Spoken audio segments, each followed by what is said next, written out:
The moment Qi Xiang put the pill in his mouth, he felt it melt. A hot and spicy qi rose up from his dantian, but it didn't feel uncomfortable. Was he telling the truth about the pill? Qi Shiheng's expression changed. He sat down to digest the pill without hesitation.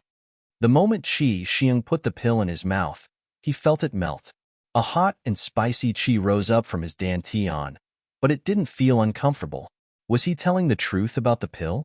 Qi Shiheng's expression changed. He sat down to digest the pill without hesitation. Immediately after, he felt the liquid turn into inner qi, filling up his meridians. Feng Wu stared at Qi Xiang. Seeing that his face was full of joy when he sat down to digest the pill, he realized that he might have been telling the truth about the pill. Yimo was a young man in his 20s, yet he carried with him such a precious pill. This made Feng Wu take him seriously. It was said that those who could concoct pills were great heaven level. Was Yimo great heaven level? Or was he related to a great heaven? There hadn't been a great heaven in any of the outer hidden sects recently, and even if there had been, it could have only been Wu Dao or the sect leader of the Gourd Cave. Yimo was that young. How could he be great heaven? If he hadn't gotten the pill by chance, it meant that there was a great heaven master behind him. If that pill could really improve earth-level power, then even if he found it by pure luck, it was still precious. How could he trade it for a spirit-sensing stone? He had probably done it to annoy Xiang Mingwang. Thinking about this, Feng Wu's mindset changed. Tang Jiao had just reached great heaven, and he also lost against Yimo. In order not to have to tell everyone, he chose to go into solitary cultivation and forcing his state, so barely anyone knew that Tang Jiao had reached great heaven. Feng Wu coughed and stood up saying, "Since sect leader Qi is digesting the pill, we'll continue the meeting." The atmosphere of the meeting eased up, and people started trading. Hearing this, Xiang Mingwang frowned, but he didn't say anything and just sat down with a bleak face. Yimo scanned Xiang Mingwang. Everyone thought he had traded the space abyssal rock to challenge Xiang Mingwang, but he knew that he wasn't. He wasn't afraid of Xiang Mingwang at all. If he wanted to fight, Yimo would give him a fight. The trades that followed were substantial to the people there, but they were too average for Yimo. Jiuming Academy had a great wealth and took out an Earth-level high-stage ancient martial arts cultivation method. Feng Wu was looking at Yimo from the moment he took it out, but it was useless to Yimo. An hour passed quickly, and the meeting was near its end. But then Qi Xiang yelled and stood up. He stretched his arms and called out, "Great pill! I reached Earth-level middle stage this easily." Qi Xiang seemed to suddenly realize where he was and carefully saluted Xiang Mingwang and Feng Wu with his fist. He said, "Qianbei, Wanbei just broke through. Sorry for my impoliteness. You've reached Earth-level middle stage?" Feng Wu looked at Qi Xiang. He didn't have the spirit sense to decipher the inner qi of martial artists, so he could only ask, "Yes, Feng Qianbei. Wanbei reached Earth-level middle stage indeed." The joy on Qi Shiheng's face was still there. Wang Linchan said calmly, "So, is that pill real?" Qi Shiheng's tone grew more careful. The pill was the key to the fight between Yimo and Xiang Mingwang. But now everyone knew he had reached Earth-level middle stage, and even if they didn't, he didn't dare to lie. "Yes, Brother Ye's pill works as he said." Then Qi Xiang saluted Yimo with his fist. "Thank you, Brother Yi. I'm truly grateful." Xiang Mingwang's expression changed. He knew that he had lost completely, but if he didn't come out then and say anything, his authority would be damaged. You have the remains of an ancient martial arts ruin. It's the wealth our predecessors left us. Yimo, if I were you, I would contribute to our waning Chinese ancient martial arts. Even if you can't give out everything for free, you should take out some for trade, in order to contribute to the development of Chinese ancient martial arts. Xiang Mingwang sneered. He knew that was impossible, but he couldn't let everyone judge him because of the qi-increasing pill. Yimo was angry, one could tell from his eyes. He had seen shameless people before, but never someone as shameless as Xiang Mingwang. He dared say such words. There were so many sects there, but it was Yimo who had to contribute with his things. Yimo knew what Xiang Mingwang wanted to do. On the one hand, he wanted to save his own face, and on the other hand, he was trying to turn everyone's attention to Yimo and make him the target. He had said that Yimo had gotten the pill from an ancient martial arts ruin, and that these sort of ruins were the shared wealth of all ancient martial artists. Hence, Yemo should share it with everyone. Yes, that wealth should belong to everyone practicing ancient martial arts. I firmly support Xiangqianbei's words. It belongs to everyone. Everyone seemed to be enlightened as to why Yemo had such absurdly potent pills and offense magic artifacts. People were concerned about offending Yemo before, but now, with Xiang Mingwang taking the lead and them also being able to benefit from it, everyone supported Xiang Mingwang. Yemo sneered. He sat without moving and looked around. Everyone who Yemo looked at subconsciously ducked their heads. Xiang Mingwang, to be honest, Yemo, have seen many shameless people, but this is the first time I see an old thing as shameless as you. If you want my things, it's simple. Come and take them if you have the balls. Yemo couldn't be bothered talking anymore, so he just challenged him. Yemo, I'm Wang Linshan from the Wang family. Although sect leader Xiang's words are a bit straightforward, I agree with him. You were lucky to find an ancient ruin, but it still belongs to all of ancient martial artists. We won't ask you to give it for free. You can choose to trade or ask for something. Wang Linshan, who hadn't spoken before, stood up. Zhang Zhengxia looked at the situation and sighed. He didn't say anything because he knew it was useless. Although Yemo didn't mind slaughtering everyone, it would mean he would become enemies with the entire hidden sects if he did. Although he wasn't afraid of that, he had friends and family now. If it wasn't for Xiang Mingwang, the people who were jealous of his things would only be able to attack in the dark, but with Xiang Mingwang as their lead, they all attacked openly. After thinking carefully, Yemo calmed down and said, Xiang Mingwang, since you're one of the people holding this meeting, you must have lived quite long and know a lot. Before I take out my things, I want to ask you a few questions. I've been upright all my life. There's nothing I can't answer. Xiang Mingwang sneered but felt satisfied. He had turned the tables. Haha, perfect. Since there's nothing you can't answer, I want to ask you a few questions. You're the vice sect leader of Gourd Cave. I want to know how long your sect has been around to have such fame. Yemo asked plainly. Xiang Mingwang laughed pridefully. We've only been around for 100 years. But our wealth is great, and with the acknowledgement of the hidden sect's Dao friends, we were chosen as the #1 sect. Yemo sneered. You've only been around for 100 years, and you dare say you have an abundant wealth? According to what I know, Serenity, Dian Song, and Broken Fist Hall have been around for more than 100 years. According to your words, wouldn't they be wealthier and with more reasons to be #1 among the hidden sects? Even if they aren't eligible, are there no sects around that are older than 100? With these many sects here, how come the first place should be your sect? Yemo knew that with Xiang Mingwang's temperament, he would be angry if someone were to doubt that his sect was #1. Yemo knew that with Xiang Mingwang's temperament, he would be angry if someone were to doubt that his sect was #1. And indeed, Xiang Mingwang yelled furiously, How dare you! Our Gourd Cave originates from the end of the Han Dynasty's was CI, having more than 2,000 years of history. How can normal sects compare? The elder next to Xiang Mingwang quickly stood up and said, Our sect leader just wants to mention that our sect has been passed down for more than 2,000 years. He does not mean to look down on any sect. Xiang Mingwang seemed to have realized that his words were offensive, and he glared at Yemo. Yemo smiled and continued, But old man Xiang, you just said your Gourd Cave was built 100 years ago, yet now it's 2,000 years. Aren't you lying to me and everyone else present? Xiang Mingwang pointed at Yemo. Xiang Mingwang, never lie. Our Gourd Cave's origin can be found 1,800 years ago indeed, but I said we only built the cave 100 years ago. What's wrong with that?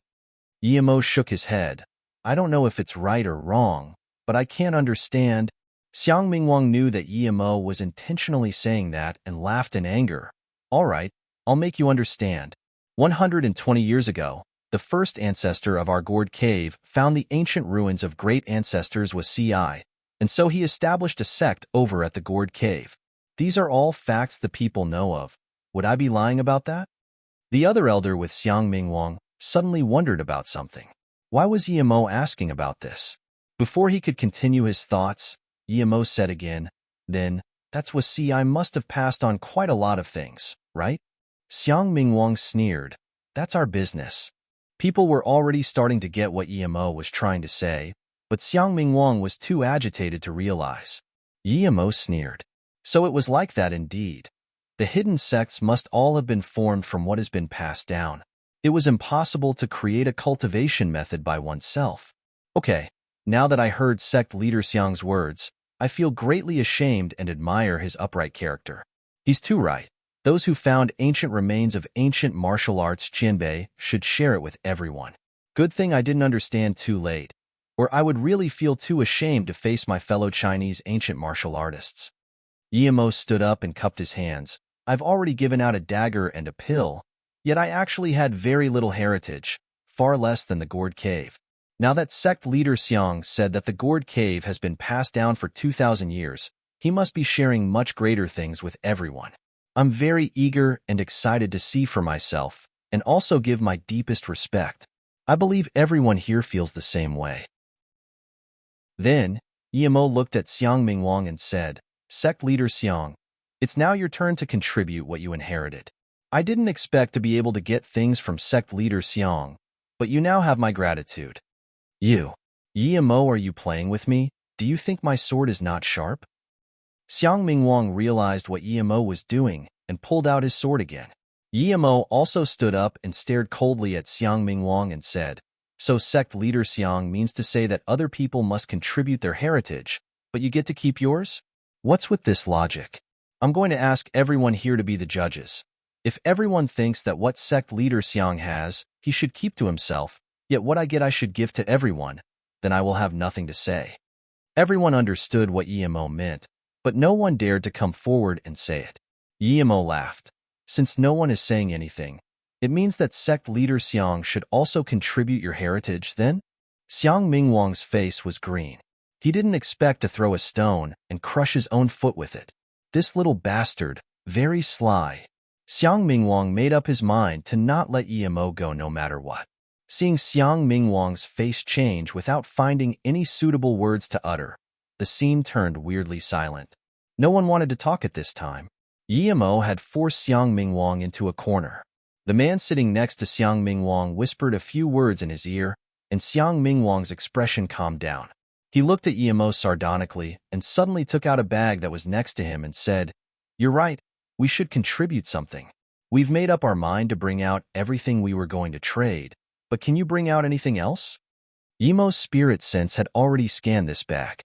He knew that these were the things the Gourd Cave was going to trade. His goal was for this old fart to take out this bag from the beginning, and now it was accomplished.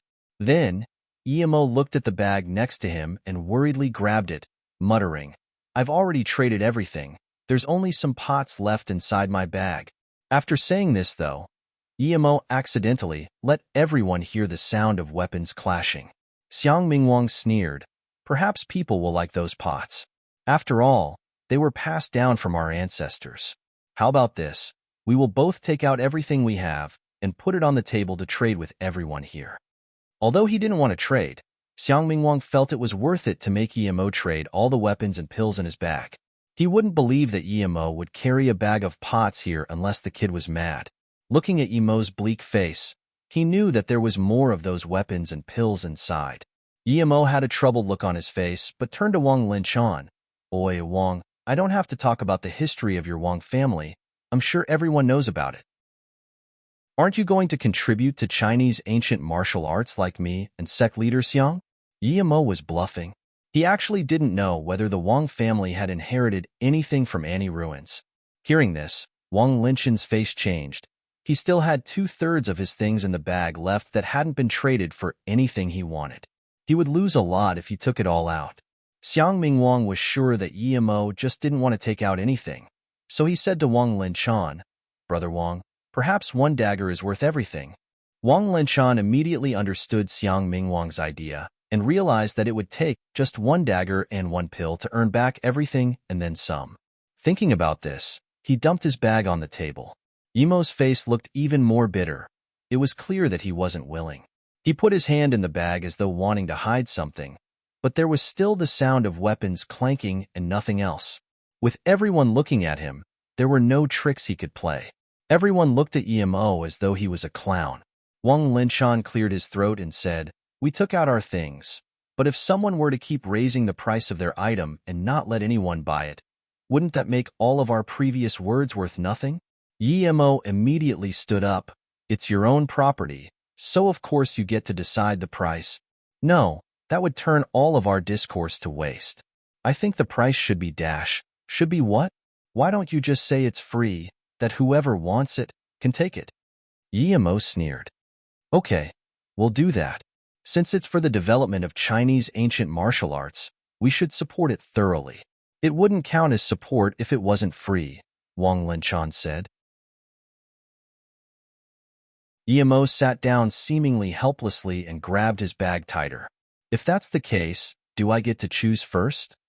Yemo sat down seemingly helplessly and grabbed his bag tighter. If that's the case, do I get to choose first? Feng Wu intervened and said, since you three were the ones who contributed, then you all can choose first. Feng Wu was worried. He was afraid that Yemo would bring in his academy too. Luckily, despite Yemo being cocky, he only took revenge on the two sects that had gone against him. The other ancient martial arts sects also had the same concern, but they didn't dare say much. We'll settle with this. We'll give our bags to Brother Feng. Please finish one bag before moving on to the next. You can't take back your own things. Wang Linchan sneered. As long as he got something from Yemo's bag, he would be winning. Yemo's expression sunk as he took out the yellow essence and space abyssal rock, before giving the bag back to Feng Wu. Everyone knew that Yemo had traded these two and they weren't worth much, so nobody said anything. Now that it had been settled and everyone at the scene could get free premium quality things, they were all happy. However, most people were looking at Yemo's bag.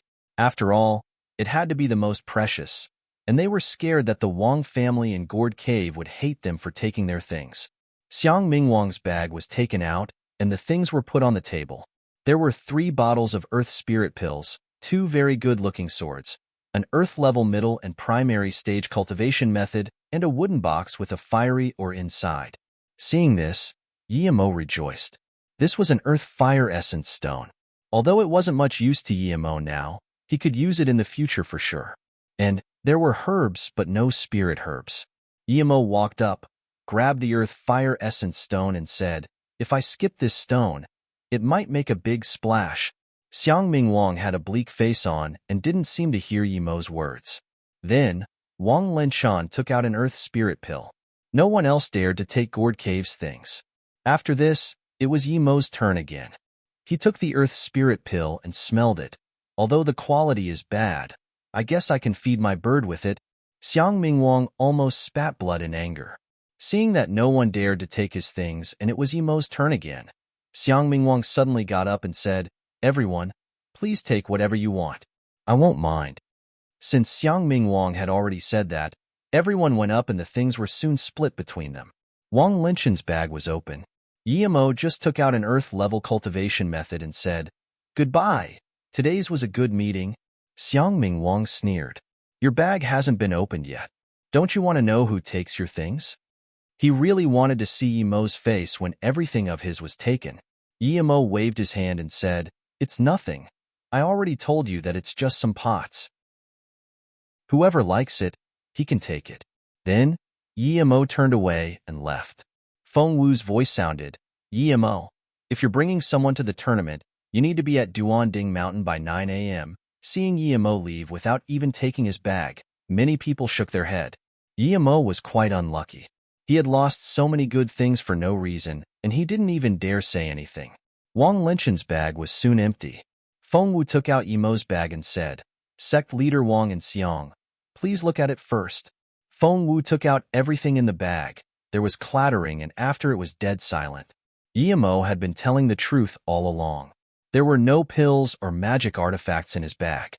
There was a kitchen knife, a big pot, and some spoons. Xiang Mingwang was dumbfounded, and so was Wang Linchan. Everyone stared at the huge collection of kitchen utensils. They all wondered if Yemo was mad. It was an ancient martial arts meeting, but he actually carried a bag of kitchen utensils. A small nun wanted to laugh, but quickly covered her mouth. Laughing in that moment would have meant mocking sect leaders Xiang and Wang. Such a cunning little brat. Xiang Mingwang's expression was very black. He took out of the bag everything, but it was all for useless, or it was only meant for a bag of kitchen utensils. Wang Linshan's face was calm and seemed to be thinking about something. Feng Wu sighed. Yimo had overdone it. He knew that Wang Linshan would have killing intent for Yimo. Perhaps that night was Yimo's last. Anyone who knew Wang more or less could tell that he would kill him, but he couldn't be stopped. Not even Feng Wu could, much less Yimo. The meeting ended in this eerie situation. Yimo left the King Qingguang Palace. He knew that that evening wasn't going to be calm. It really is a dark, windy slaughter night. Yimo murmured and walked to the top of the mountain. The Broken Top Mountain was at the border of Guai Chung City, 900 m above the sea level.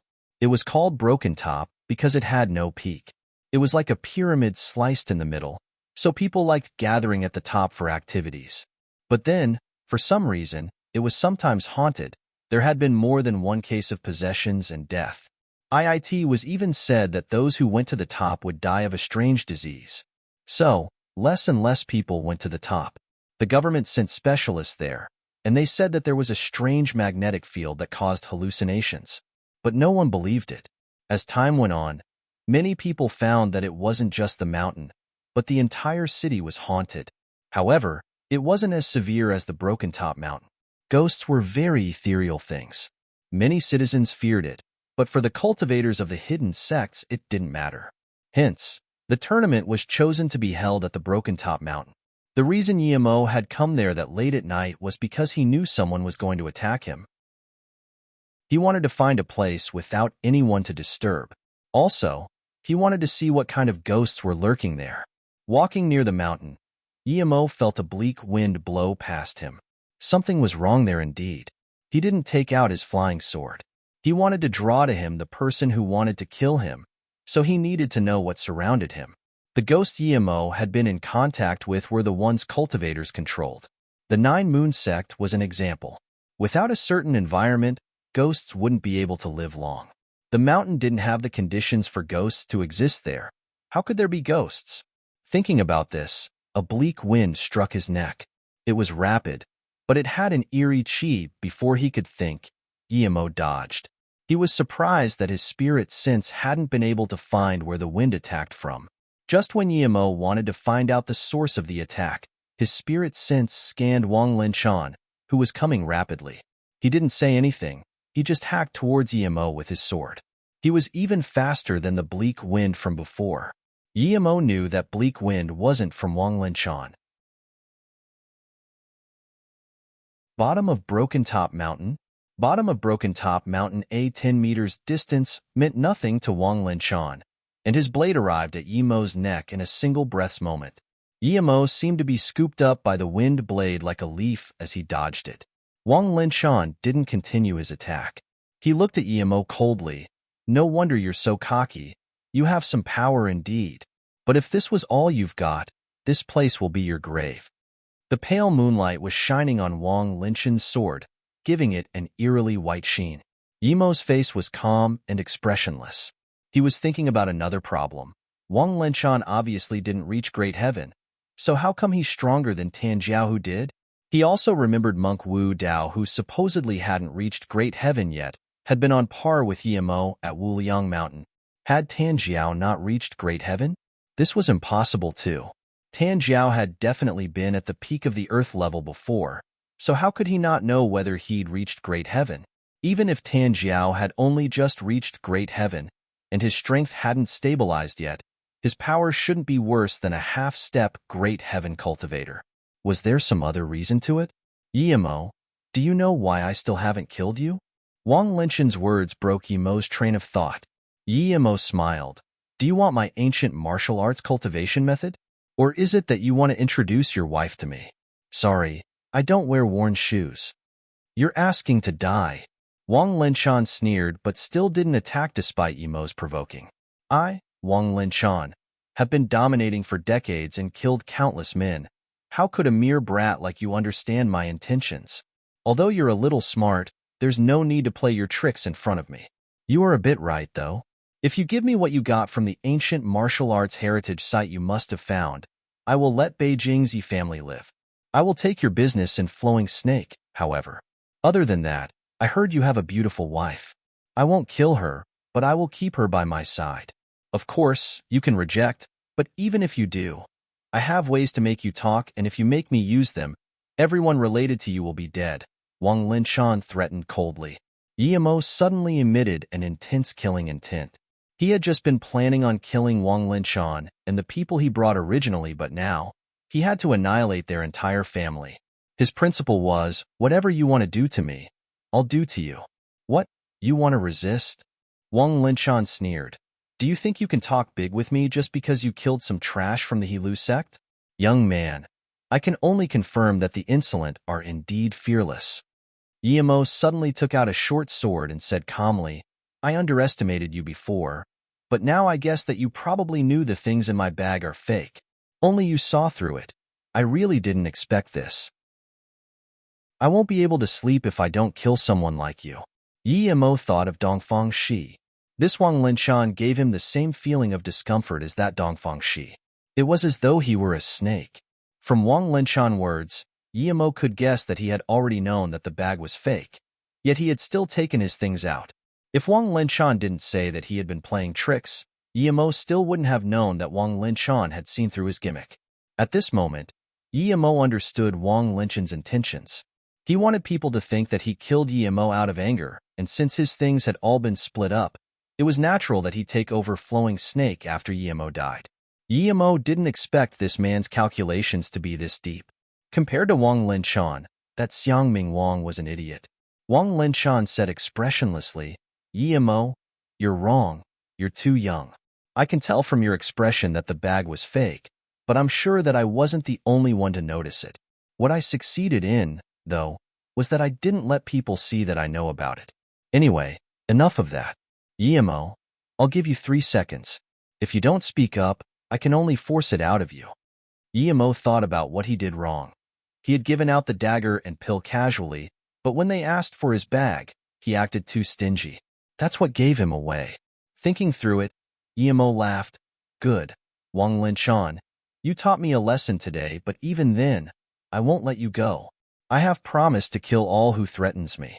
The same will hold true for your Nan Mountain Wang family. I don't care where your family hides. I believe I can find them. Yimo, you just passed on the last chance for Beijing's family to live. You can beg for mercy after I catch you. Wang Linshan sliced at Yimo's leg with his sword.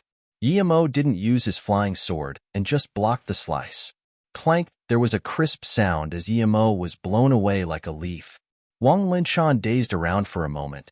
His sword clearly hacked at Yimo's leg, so how could it send him away that far? Before Wang Linshan could react, Yimo landed, the long sword in his hand turning into a white ray, slicing towards a brush 10 meters away. Yimo, don't you dare. Wang Linshan's eyes were bulging out, and he dashed over like the wind. He couldn't care about Yimo's life anymore. The long sword in his hand was cloaked with white chi as it sliced towards Yimo, who hadn't landed yet. But no matter how fast he was still a bit slower than Yimo arc.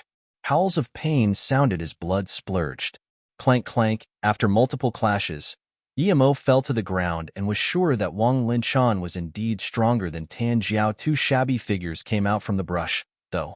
A middle-aged man was carrying a youth in his 20s and landed next to Wang Linshan.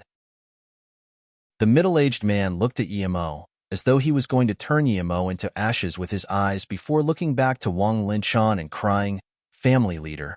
Wang Linshan looked at Yimo with a green face and then glanced at where Yimo had sliced. Family leader, he attacked all 5 of us. Xianlin, Xianjia, and Wang Shi were all killed. Only I and Songer managed to escape, but I took a slice to the chest. The middle-aged man put the youth down and cried. Wang Linshan heard this and almost spat out blood. How did Yimo know there were people hiding by the side? Yimo, you've successfully pissed me off. If I don't murder the entire Yi family, I'm an animal. Wang Linshan raised the sword in his hand. Yimo smiled. Although Wang Linshan was strong, it was impossible for him to escape his hands. Yimo said slowly, Wang Linshan, did you think your Wang family would be able to leave today? You don't need to worry about scheming for my Flowing Snake, because I will annihilate your Wang family tonight. But I have to say, your sword is really good. It actually still hasn't broken now. Wang Linshan shivered. He had only imagined himself killing Yimo's entire family, but he hadn't thought about what would happen if he lost. Of the 3 people Yimo killed, 2 were at the Earth-level middle stage, and 1 was at the Black-level tertiary stage. Was Yimo Great Heaven state? Or was he half-step Great Heaven like him? Wang Linshan realized that he had far underestimated Yimo and subconsciously looked at the sword in his hand. There were multiple crevices on it. Wang Linshan's head buzzed. This sword that was passed down his family wouldn't be afraid of clashing with even magic artifacts. How could it get chipped by Yimo's little sword? Wait, Wang Linshan just remembered Yimo's attack. How could that small sword shoot out a white ray? Even a magic artifact couldn't do that. I underestimated you. For the first time, Wang Linshan looked serious. He couldn't lose that fight. If he did, the Wang family would be wiped. I underestimated you. For the first time, Wang Linshan looked serious. He couldn't lose that fight. If he did, the Wang family would be wiped. If Wang Linshan had known that Yimo was that strong, he would have rather lost everything in his bag than attack Yimo. If Yimo hadn't killed his Wang family people, he would rather leave then. Yimo's power made him lose his composure. For the first time, he felt things weren't under his control. Wang Linshan, since you've messed with me, take this blow then. As soon as Yimo said this, the flying sword turned into a white ray, aiming again at Wang Linshan, but at a faster speed than before. Wang Linshan wanted to attack, but now that Yimo's flying sword was coming to him, he wasn't worried at all. He knew that if Yimo could shoot one, he could shoot more. Rumble, Wang Linshan used more than 90% of his inner qi. Because of this, the long sword turned into a screen of long sword that clashed with the sword ray. It was not the sound of weapons clashing, but the sound of thunder. Yimo knew that it was because their swords hadn't really clashed. It had been a clash of inner qi. Wang Linshan probably knew that his sword was inferior to Yimo's sword, so he had used his inner qi to fight Yimo. After the loud rumble, a ravine many meters long appeared next to them due to the clash. Yimo and Wang Linshan both took many steps back. Wang Linshan looked at the ravine and was shocked. He had overestimated Yimo, but he truly hadn't expected Yimo's inner qi to be that strong. It was even a bit stronger than his. It was only a second of shock before Wang Linshan dashed up again to attack. Yimo still didn't throw his flying sword out. He knew that when facing a master like Wang Linshan, if his flying sword didn't kill him, his trump card would have been revealed without knowing whether Wang Linshan had any of his own. It was very exhaustive to use the flying sword with qi, and if he fought a long battle with Wang Linshan and then another master like Xiang Mingwang came, he would be in danger. These people could make him seriously injured before he could get on the flying sword to get away. This time, Wang Linshan's sword turned into a straight line. Yimo knew that this was as strong as the sword veil before. Wang Linshan had indeed mastered his sword technique. He could use his sword technique with his qi. Even in the Luoyu continent, Yimo hadn't seen someone who could use the mortal sword technique to that extent. Yimo knew what Wang Linshan wanted. He wanted to compete in her qi with him, but Yimo wasn't afraid at all. He gathered qi in his flying sword and pierced the line. At the same time, Yimo kept slicing his palm. Wang Linshan didn't know why he was doing this while competing inner qi with him, but he only had to hold Yimo there. The middle-aged man who had come Wang Linshan was already behind Yimo then. He was going to ambush him while Yimo was fighting Wang Linshan. But pity, if a Dao cultivator like Yimo couldn't notice an ancient martial artist sneak up behind him, he wouldn't deserve to be called that. Rumble, rumble, rumble, the sword in Wang Linshan's hand exploded with inner qi. Yimo sneered. He knew Wang Linshan's intention was to make him retreat so he could be ambushed by that middle-aged man. Although Wang Linshan was sliced by Yimo's sword qi and got a blood gash on his body, Yimo was also pushed back by his inner qi. Clank, Wang Linshan seemed to have heard the sound of swords clashing, and he looked surprised. Slash, it was the sound of sword piercing into flesh, and this made Wang Linshan rejoice, but his expression soon froze. The middle-aged man who had snuck up behind Yimo had been sliced in half from the shoulder without any way of fighting back.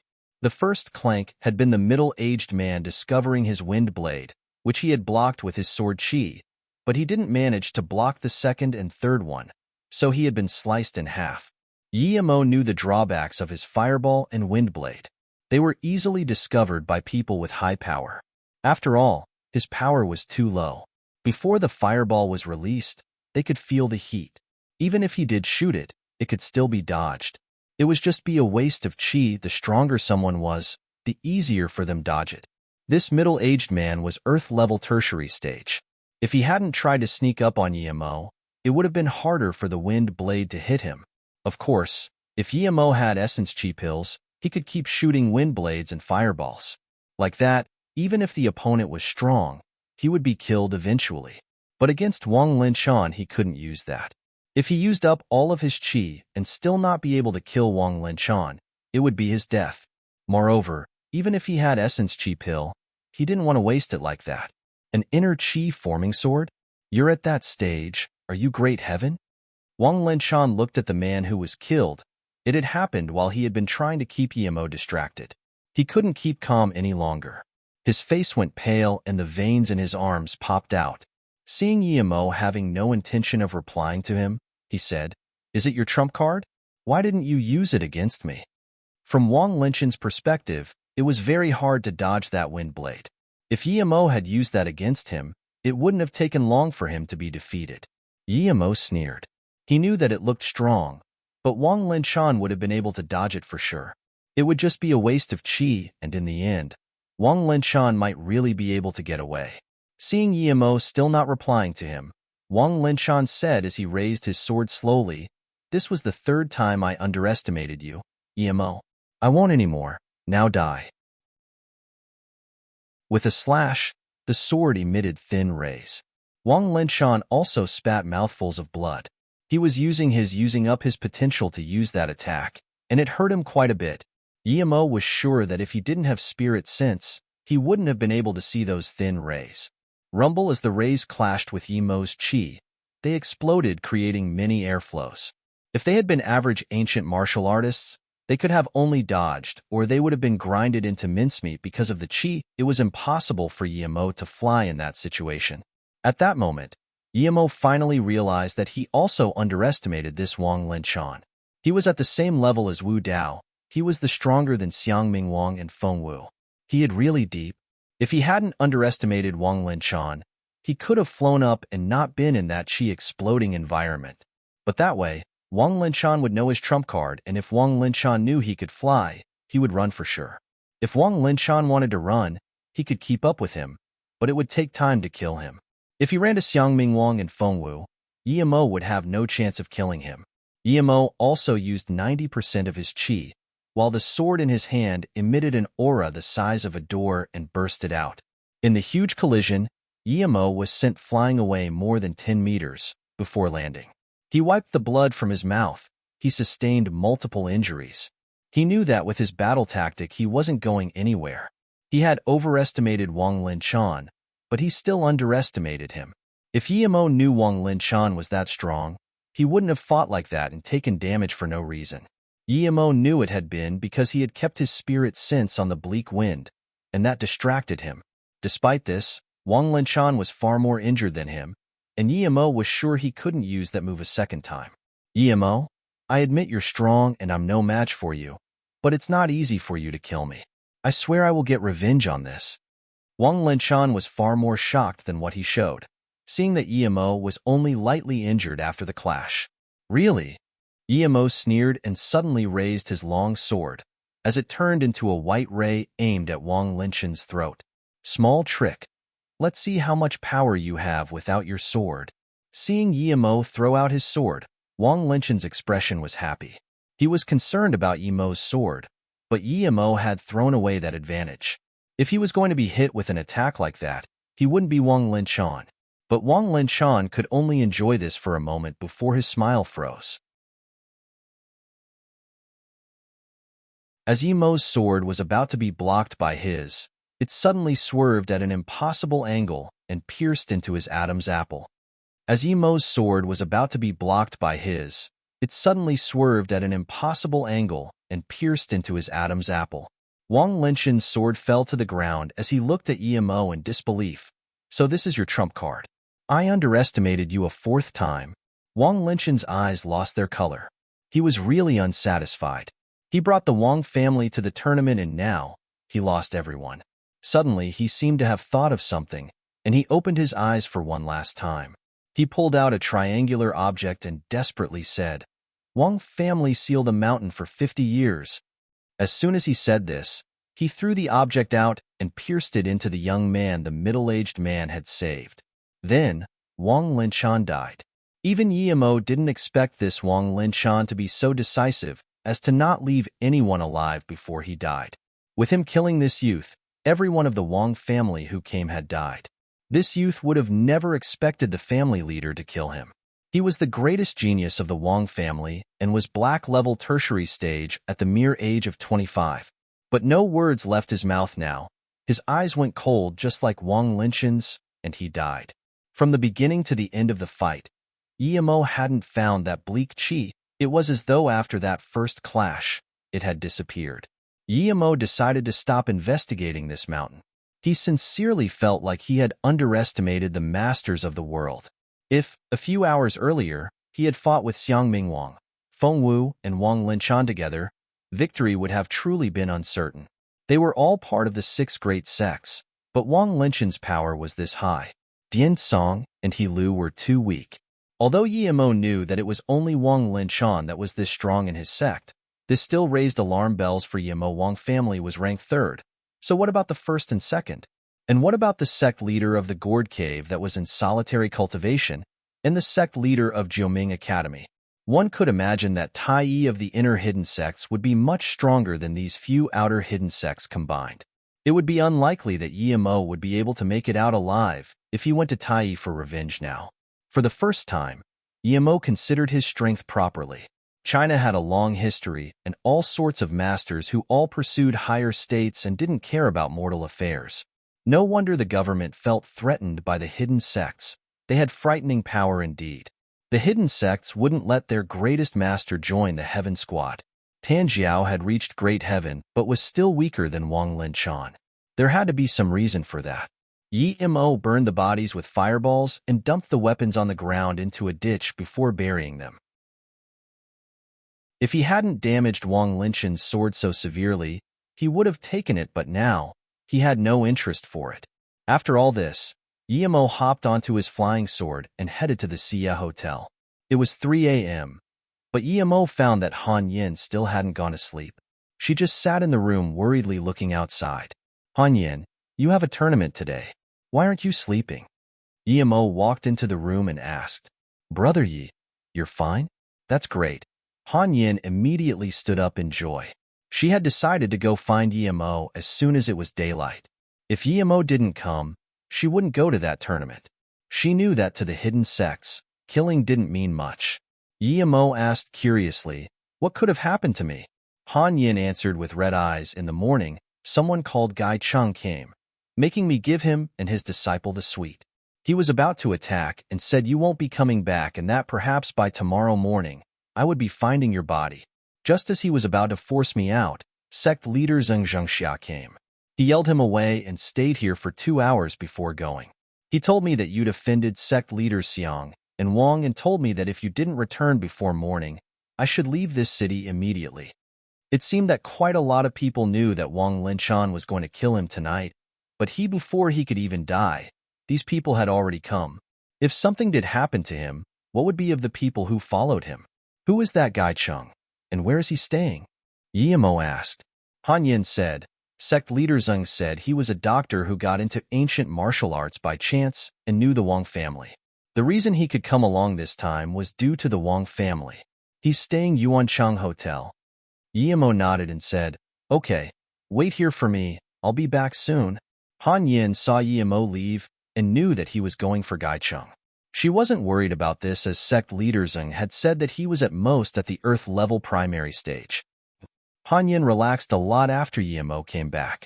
She thought Emo would only return by daytime, but Emo unexpectedly came back in less than 20 minutes.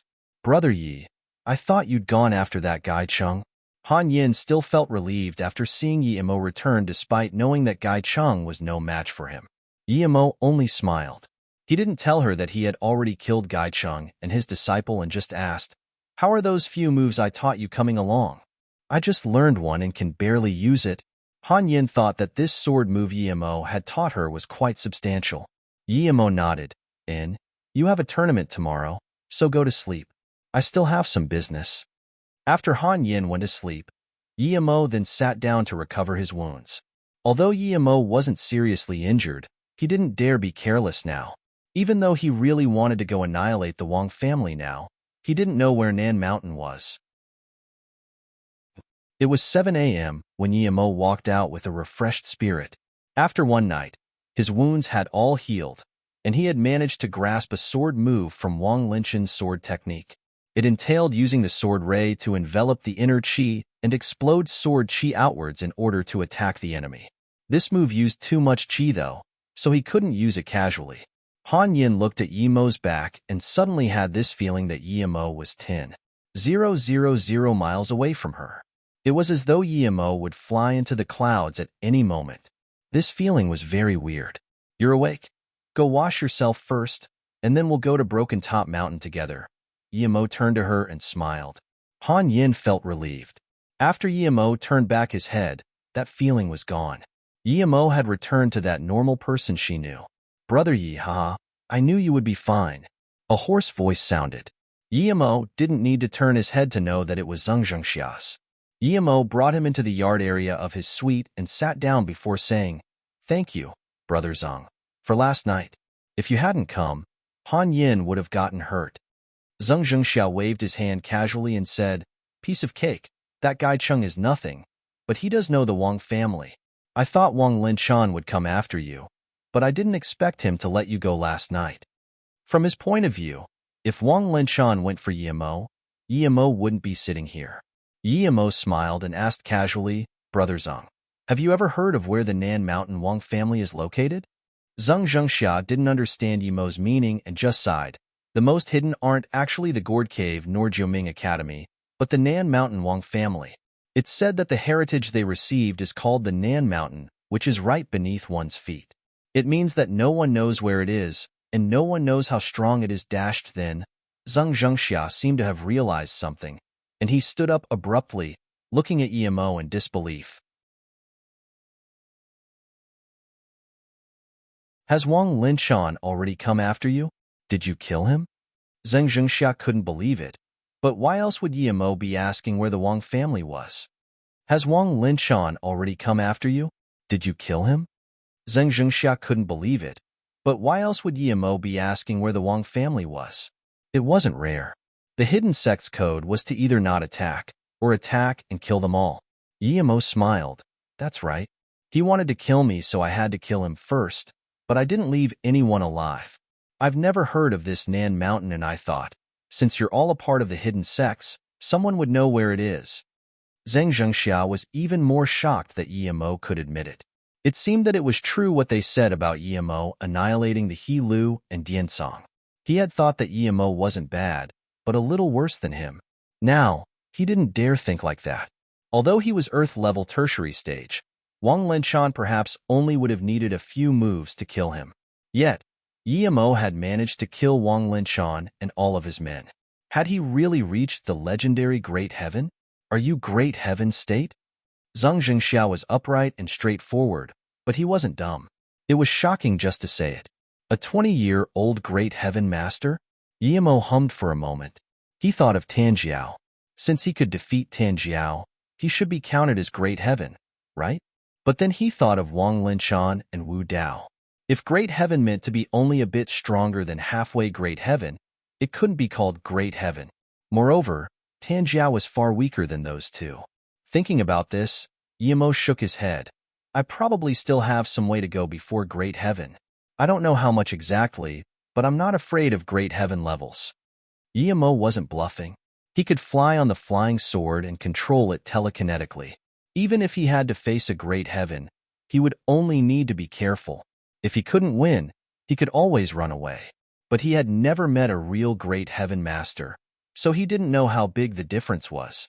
Xing Zhengxia exhaled and calmed down. After a long while, he said, "No wonder you're not scared of Xiangming Wang. Xiangming Wang is at most as strong as Wang Linchan, and even a bit weaker than Fengwu. Brother Yi, you really are the genius of the millennium." Yi Mo smiled. He knew his own business. If he hadn't cultivated ancient martial arts, he might have not even reached black level by then. The reason he was that strong was because he was a Dao cultivator. It meant that he was cultivating the immortal path. Which ancient martial art could be stronger than the immortal path? Zheng Zhengxia continued, "It's impossible to find the Wang family. Even the Wang family members themselves don't know where it is, much less others.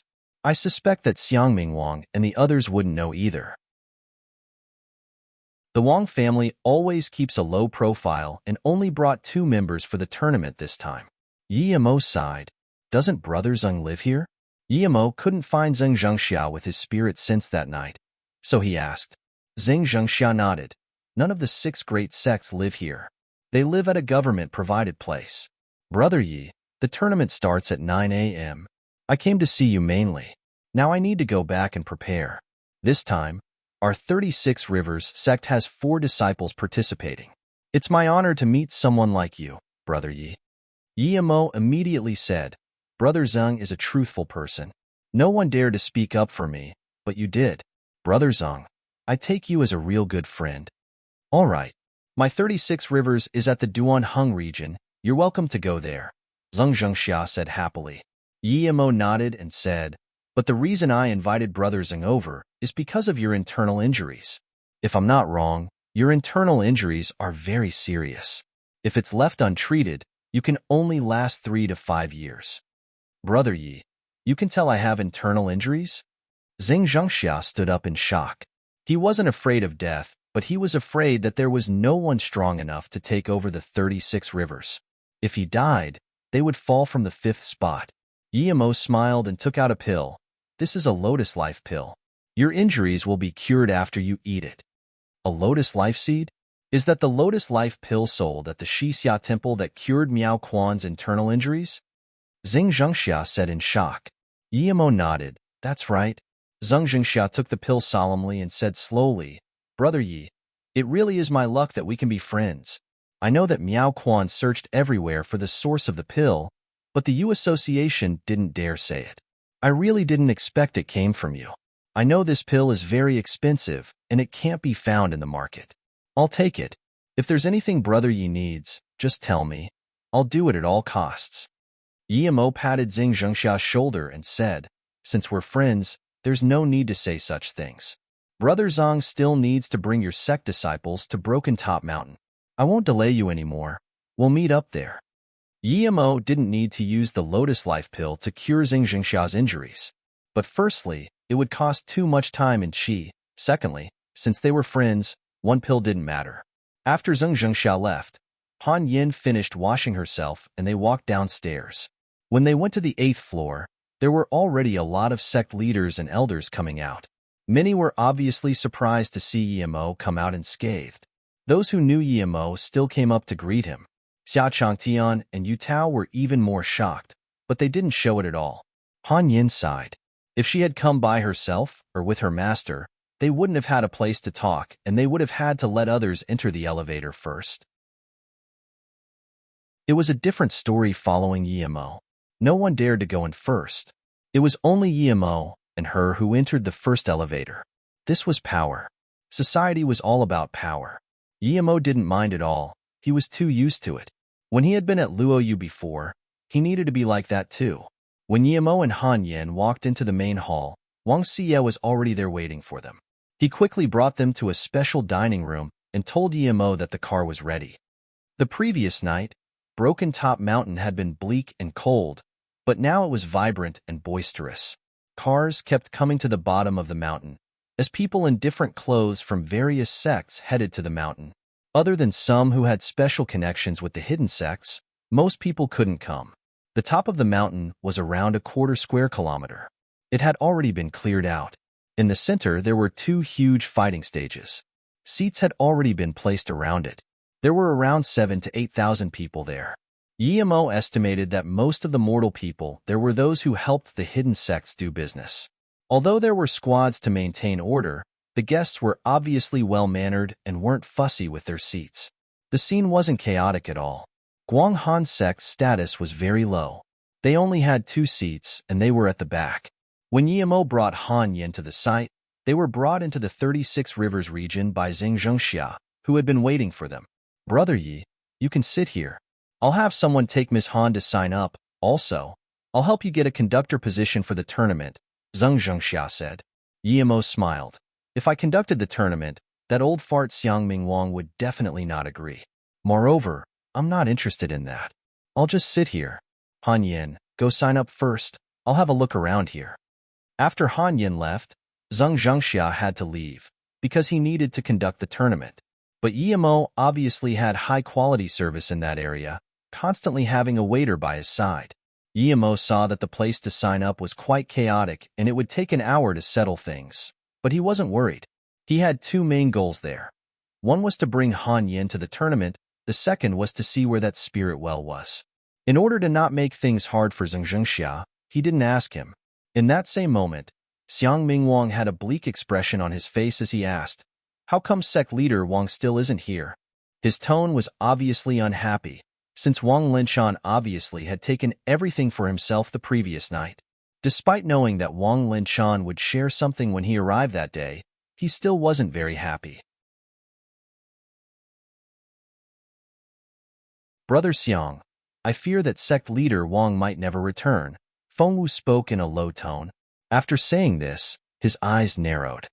"Brother Xiang, I fear that sect leader Wang might never return," Fengwu spoke in a low tone. After saying this, his eyes narrowed. Xiang Mingwang was dazed and said subconsciously, "The tournament is once every 5 years. It's a major event in the hidden sections. Even if sect leader Wang is busy, how could he not come? Does he not want the geniuses from his sect to enter the spirit well? Even if he doesn't care about that, does he not want that crystal?" Xiang Mingwang doubted that Yemo's heritage was really so valuable that he wasn't even going to come to the tournament and would just go home. He was giving up the chance to reach great heaven. Because Yemo has brought someone to the tournament, and he's sitting in the 36 Rivers region, Fengwu said plainly. He didn't say directly why Wang Linshan didn't come, but everyone knew what he meant. Yemo came yet Wang Linshan didn't. What? Yemo is here? Xiang Mingwang's face changed, and he stood up abruptly. The man behind Xiang Mingwang also seemed shocked and quickly walked out. After a moment, he came back, and his face looked as bad as Xiang Mingwang's. Obviously, he had seen Yemo. At this moment, Xing Zhengxia stood up and said, "There was supposed to be 4 of us holding the tournament, but since sect leader Wang isn't here, we're missing 1 person. I think that since Yemo has his newly risen sect and since flowing snakes pills are so well renowned, we might as well let Yemo come in as a substitute judge for the tournament. What do you 2 think?" Fengwu looked at Xing Zhengxia in surprise and thought about it. "No, Yemo is just a junior. How can he be a judge for this tournament?" Xiang Mingwang commented without thought. "That's right, sect leader Xing. Yemo is only in his 20s. He's at most at the Earth-level primary stage. I agree with sect leader Xiang's words. Yemo has no right to be a judge." A middle-aged man behind Fengwu stood up and said. Fengwu's face went cold. "Zheng Chao, we're discussing major matters here. You don't need to intervene." "Martial brother?" Zheng Chao looked at Fengwu strangely. He didn't expect his martial brother to talk to him in such a tone. When he was about to speak up again, though, he was stopped by a middle-aged woman. "Brother Feng, what is your opinion?" Although Xiang Mingwang could ignore Xing Zhengxia's words, he still needed to ask about Fengwu's opinion. Xiang Mingwang didn't believe that Yemo could kill Wang Linshan at all. Fengwu hadn't been planning on saying anything, but now that Xiang Mingwang asked, it wasn't like he could act dumb now. So he replied, "Our tournament has always been all about whose power is higher and whose fame is greater. However, since this is a peaceful era where we're even supported by the government, there shouldn't be any unexpected trouble, so I believe we can put the matter of power aside for this." Sect leader Xing also suggests Yemo, and the fact that he was able to reach his current stage at such a young age means that he is indeed a genius. I agree with Brother Xiang's words from a principled point of view, but sect leader Zhang's words are also sound. Hence, it's hard to make a decision just like that. For the first time, Xiang Mingwang didn't get impetuous, and he first contemplated instead. It was very strange that Zheng Zhangxia, who was ranked 5th, dared to make such a proposal, but even Feng Wu wasn't helping him out? What was this? At this moment, that middle-aged woman walked up to Feng Wu and whispered, "Martial brother Feng, I believe we should agree to sect leader Zheng." Feng Wu had merely guessed some things without being certain. Now that someone from his sect supported his thoughts, he looked confusedly at that woman and asked, "Martial sister Caiji, why do you say that?" The woman answered in a very careful tone, "Sect leader Wang went to find EMO last night for sure, and as you said, he's not the kind of person that would let EMO go. Yet EMO came to the tournament now, and we can't see a single person from the Wang family. We didn't even see them at their residence this morning. There can only be one explanation. The people Wang Linshan took along with him last night all died, and the person who caused that is probably EMO. We didn't offend him yesterday night, and there are only 4 crystals anyway, so even if we don't agree, we won't get 1 extra. Thus, we might as well show some goodwill." Feng Wu nodded. He had of course considered this, but this way, he would be offending Xiang Mingwang. As though reading his mind, Caiji smiled and said, "Martial brother Feng, if that EMO can kill Wang Linshan, he's no simple person. Whether he killed Wang Linshan or the person behind him did, we shouldn't get on their bad side. I believe Xiang Mingwang wouldn't get on our bad side for just 1 spot." Hearing this, Feng Wu finally made up his mind. He smiled and broke the silence. "I think since times are desperate, we might as well listen to sect leader Zhang and let EMO substitute for sect leader Wang. After all, there are only 4 crystals. If we have 1 less person, it will be hard to split them equally." Seeing this, Xiang Mingwang also had to agree. After all, it was 2 votes against 1. When EMO was pulled out by Zhang Zhengxia to be the judge, he looked at him helplessly. "Brother Zhang, I really don't want to be this judge. It's a waste of time." Zhang Zhengxia smiled mysteriously. "Brother EMO, would I harm you? Do you think this judging is done for free? You know how the top 3 can cultivate in the spirit well for 3 months, right? That spirit well produces 4 crystals every 5 years.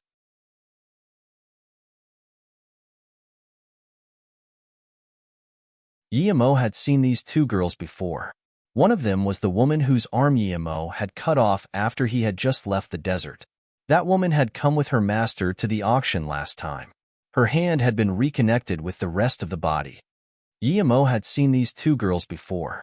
One of them was the woman whose arm Yemo had cut off after he had just left the desert. That woman had come with her master to the auction last time. Her hand had been reconnected with the rest of the body. Her master was a beautiful nun, and her name was Zisu. He didn't expect her to come to the tournament. She was already at the yellow-level tertiary stage. Yemo's opinion was that she good at using flying daggers. Yemo had seen the other girl not long ago. She was the cold woman he had seen when he went to the military base in Xiangyun. She didn't seem to have good intentions towards him. Yemo didn't know how she was called, but both of those girls had some kind of enmity with him. In the second round, Han Yin also defeated a yellow-level peak stage warrior easily and then came back to the 36 Rivers region to watch the tournament. Zisu's opponent was at the yellow-level middle stage, which was the lowest power level in the tournament. The girl didn't use her flying daggers. She just used a long sword to defeat her opponent and easily won that round. The cold woman also easily beat her opponent, but Yemo felt that after she finished, she gave him a cold-eyed stare. Yemo rested his thumb and index finger on his chin while thinking, "I've never met you before. Why do you have such prejudice about me?" The afternoon round took longer than the morning round. When the 80 people had been decided, it was already 6 p.m. The next round could only take place the next day. There wouldn't be anyone staying at the Broken Top Mountain overnight, so everyone went back to their hotels. When Yemo got invited by Wang Xie to the rooftop for dinner, he found that there were already a lot of people waiting for him. It could be said that almost every representative of the sects staying at the hotel came to greet him. Han Yin didn't know that Yemo had killed Wang Linshan, so she was frightened by many people. Yemo had no intention of getting close to any of these people, so he dealt with them simply and afterwards he let them leave. After Yemo sent them away, he left Han Yin, who was practicing the second sword movement, and he went back to the broken top mountain again. This time, he went there on the flying sword. As soon as Emo landed, he saw two men sneakily move around.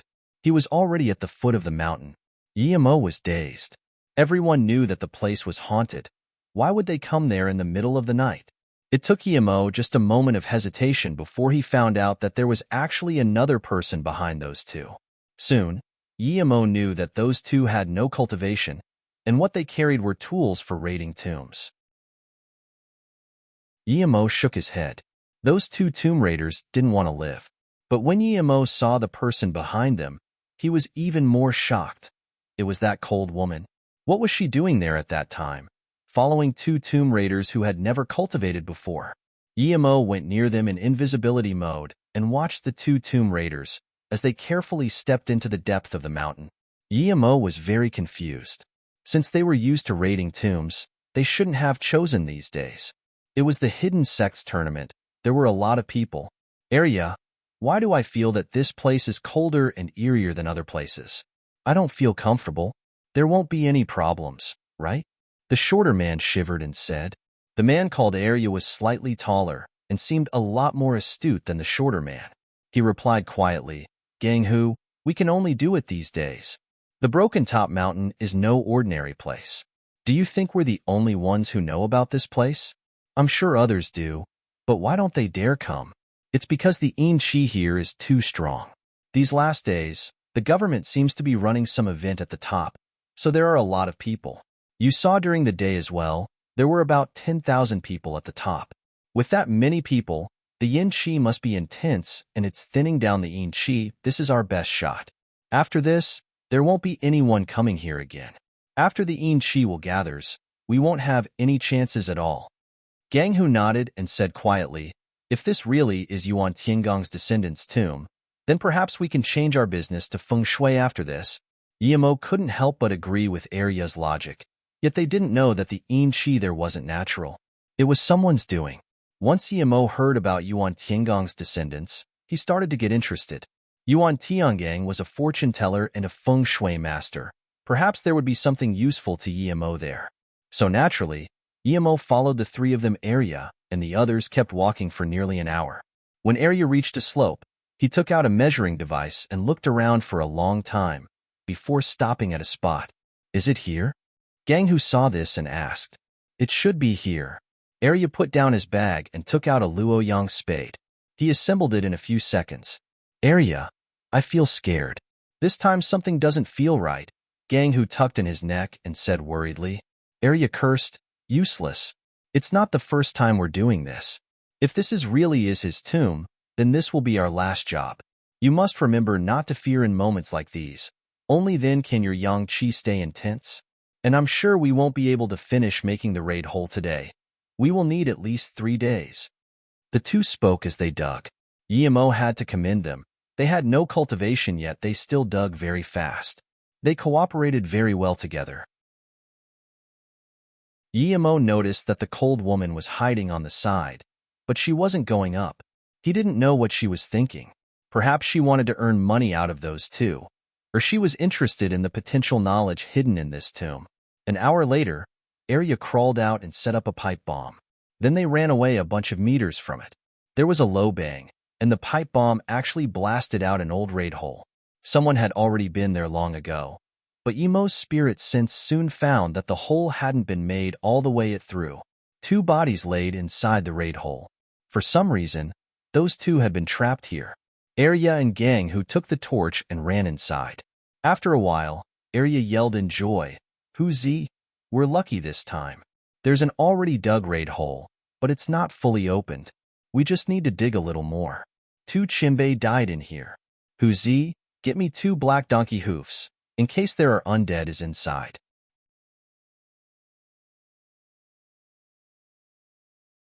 When the 2 men entered the tomb, the cold woman also followed them in. Emo thought it strange that his spirit sense couldn't pierce through the tomb door. Emo looked at the door and saw that it was sealed tightly shut.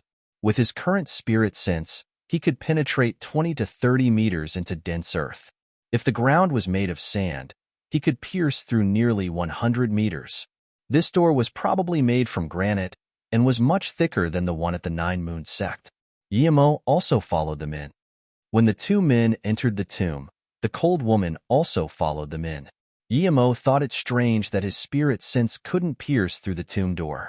Yemo looked at the door and saw that it was sealed tightly shut. With his current spirit sense, he could penetrate 20 to 30 meters into dense earth. If the ground was made of sand, he could pierce through nearly 100 meters. This door was probably made from granite and was much thicker than the one at the Nine Moon Sect. Yemo also followed them in. Arya and Gang, who were very agile. They quickly threw a chicken into the hole, and after a while, Arya nodded. "It's fine. We can go in." Arya picked up a wind blower at the entrance of the hole and then brought the torch in together with Gang Hu. When the two reached the two bodies, they bowed and said, "To Qianbei. We're forced to make a living, so we need to borrow Qianbei's raid hole. After us Wanbei come out, we will bury the two of you." Gang Hu also bowed before asking, "We're not going to use the hooves?" Arya shook his head and said, "No need." Yemo noticed how that woman wasn't scared at all and just stared at the two men in the front, unwilling to fall behind even one step. The two just lightly dug a bit before the thin layer of earth was removed, showing a green door. Arya then dug a small hole on the door and put in another pipe bomb before sealing it. Although Yemo knew that the Tomb Raiders had their ways of blowing the door which wouldn't cause the earth to collapse, Yemo still retreated far away.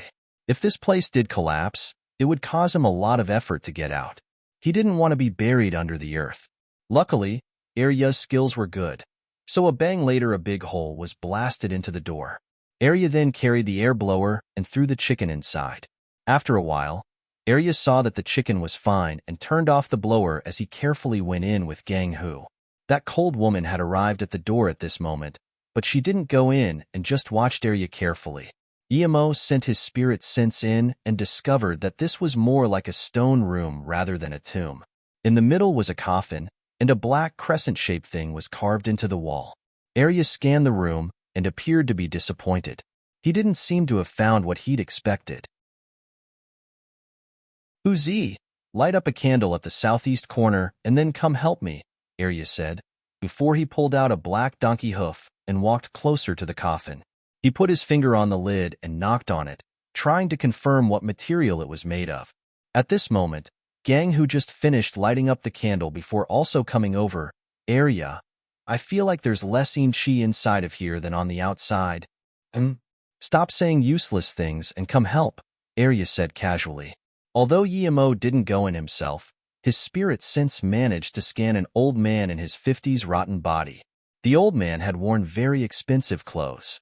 Even after this many years, there were still some gold strands lying around. A yin-yang fish artifact was laid by the old man's feet. Other than this, the old man had 2 jade ornaments on him.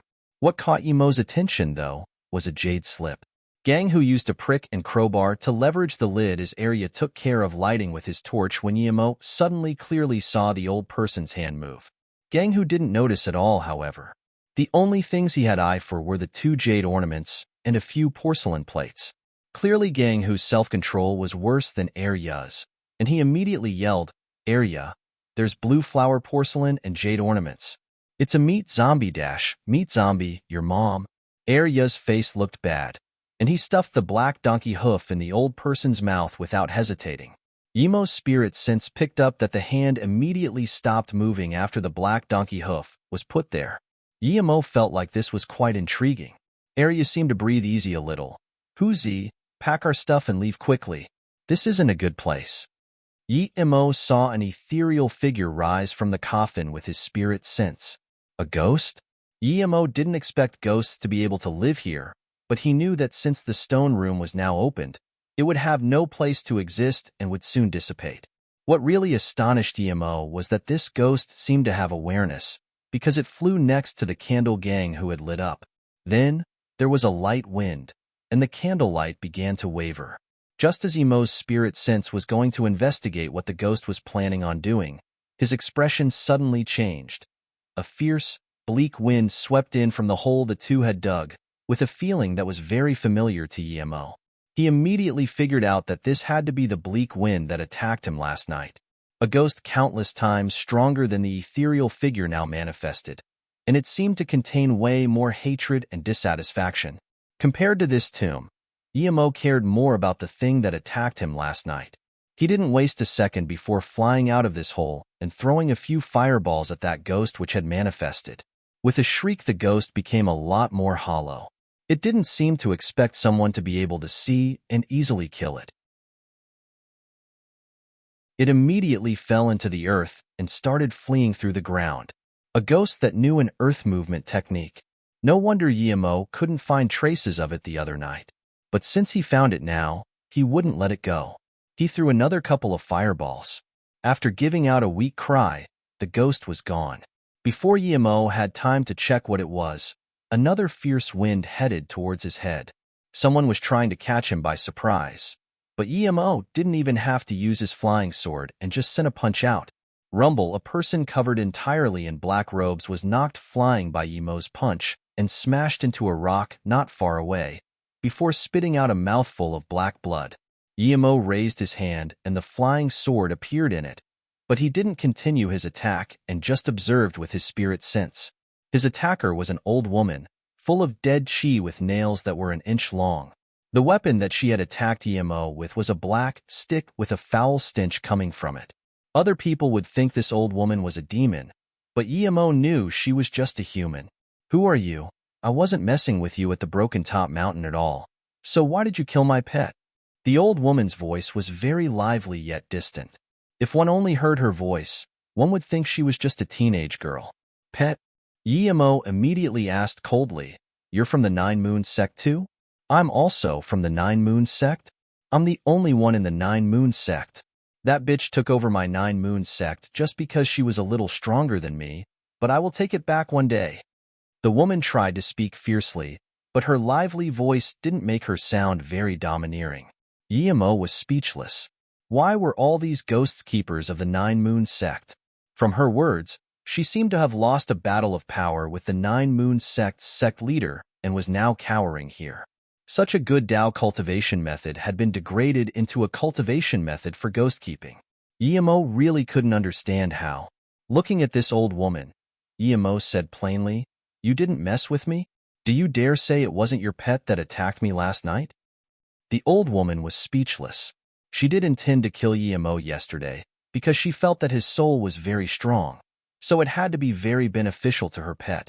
She just didn't expect Emo to be this strong, much stronger than any ancient martial arts cultivators she knew.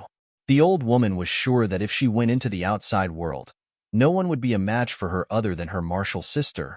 But now, she had met Emo and come to realize that there was still someone stronger.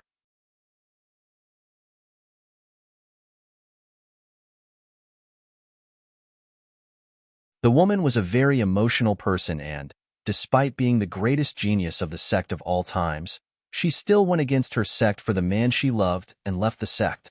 In order for her to come back to the sect sent masters to kill the man she loved. This angered the woman and publicly announced that the great emotion for getting chant wasn't even an ancient martial arts cultivation method. A cultivation method that couldn't attain long life even until the end was trash. Then, she disappeared from people's sight. 20 years later, she started the Nine Moons sect at Sichuan's Qing Shao Mountain.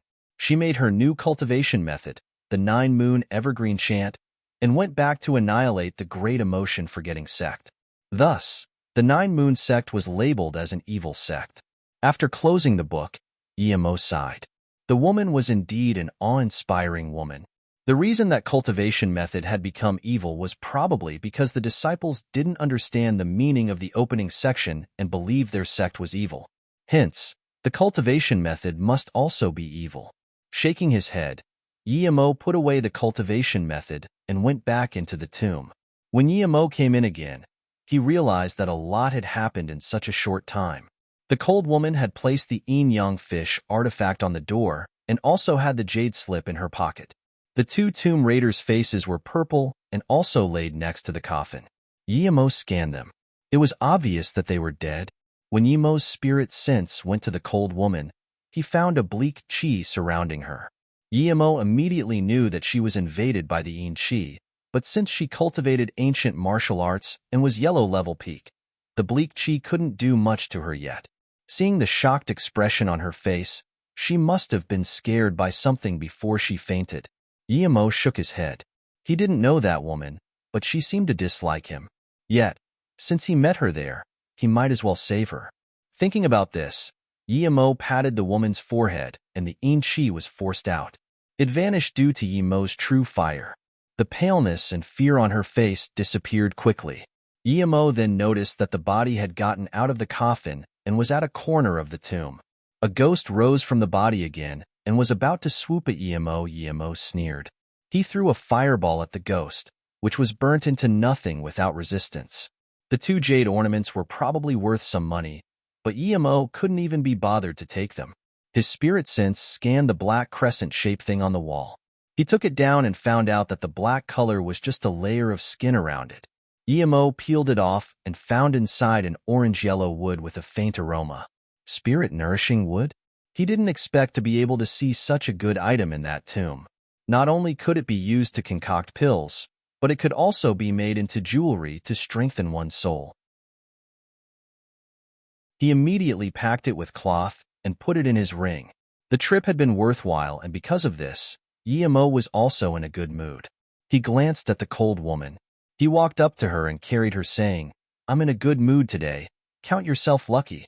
I'll take you out." Then, Yemo quickly climbed out of the tomb and buried the holes with his hands. Then, he got on the flying sword and left. As soon as Yemo left, another ghost rose up from next to the grave, but it didn't stop. It went to the opposite direction Yemo took, and disappeared. If Yemo had seen it there, he would have realized that it was the second ghost the old lady owned. It had developed intelligence, since he knew that if it came out earlier, Yemo would have found it. Carrying the woman was troubling for Yemo. He didn't know where she lived, and he couldn't just dump her on the streets. But neither did he want to bring her to his place. Where should he leave her? Yemo searched her body to see if there were keys, and he soon found a keycard. The woman was wearing thin, long pants, which made Yemo feel her soft and bouncy skin. This fed some fire in Yemo's heart, but he wasn't thinking about the woman in his hands. He wanted to find Luoying quickly and sleep with her in Qingxue. Luoying, Qingxue. Yemo murmured with longing, and then shook his head. Yemo looked at the card. It said, Yuanchang Hotel 303. A few minutes later, Yemo had brought the woman to her room and dumped her on the bed, before returning to his place. Han Yin was already asleep when Yemo came. He took a shower and took a careful look at the spirit-nourishing wood. Yemo suddenly wondered about something strange. That wood was for cultivation. Why was it hanging on the wall of a tomb, and why was it wrapped so tightly? If the person knew its worth, why didn't he put it in the coffin?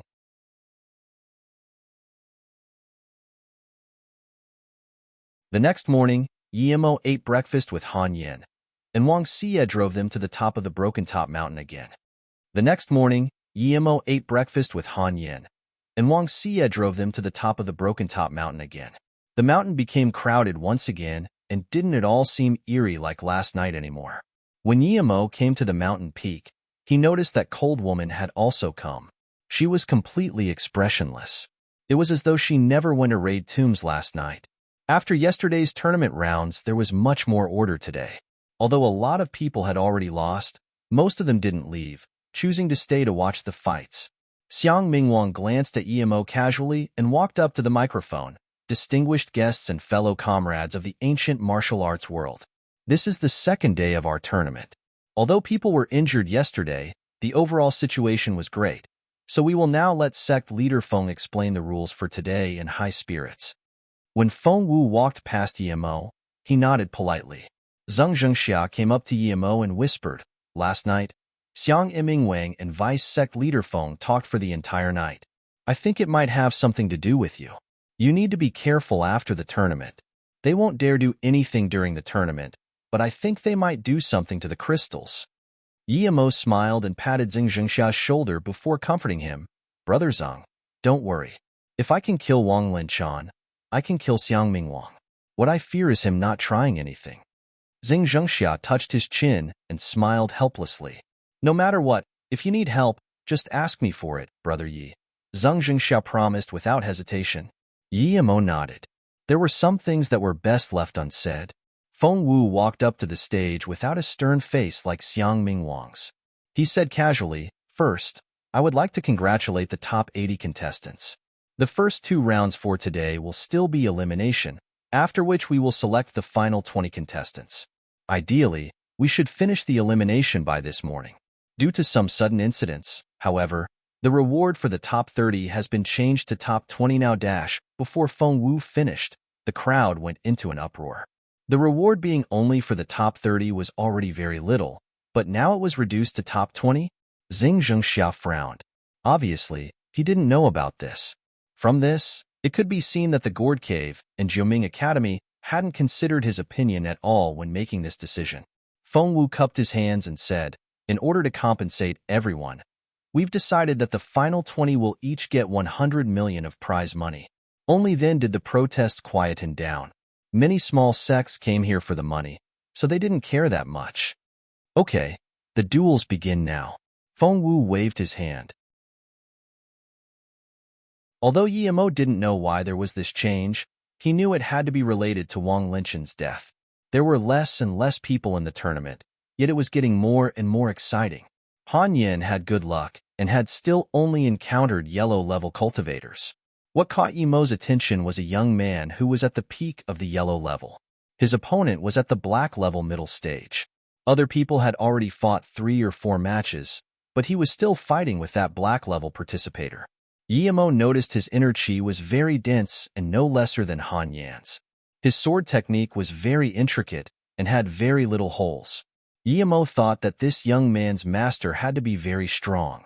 Everyone else noticed this fight as well. Zheng Zhengxia said to Yimo, "That black-level middle-stage kid is the 9th-ranked seed Pang Nigue. He's from the Gourd Cave. The youngster facing him is really quite impressive, fighting a black-level middle-stage Pang Nigue for this long neck-to-neck when he's only at the yellow level. Was he chosen as a seed recently?" Yimo asked. Zheng Zhengxia shook his head and said, "No, they had already been approximately chosen before the tournament based on their power and performance. Gourd Cave has 3 seed spots. Jiuming Academy has 2, 36 River has 1. The Wang family had 1 and the remaining 3 are for small sections. But the selection isn't 100% accurate because the seeded juniors' prowess had never been judged in a fight yet, so it's all based on educated guessing." As they were talking, Yimo saw that young man put a pill in his mouth. Yimo immediately realized that the young man had been using inner chi recovery pills.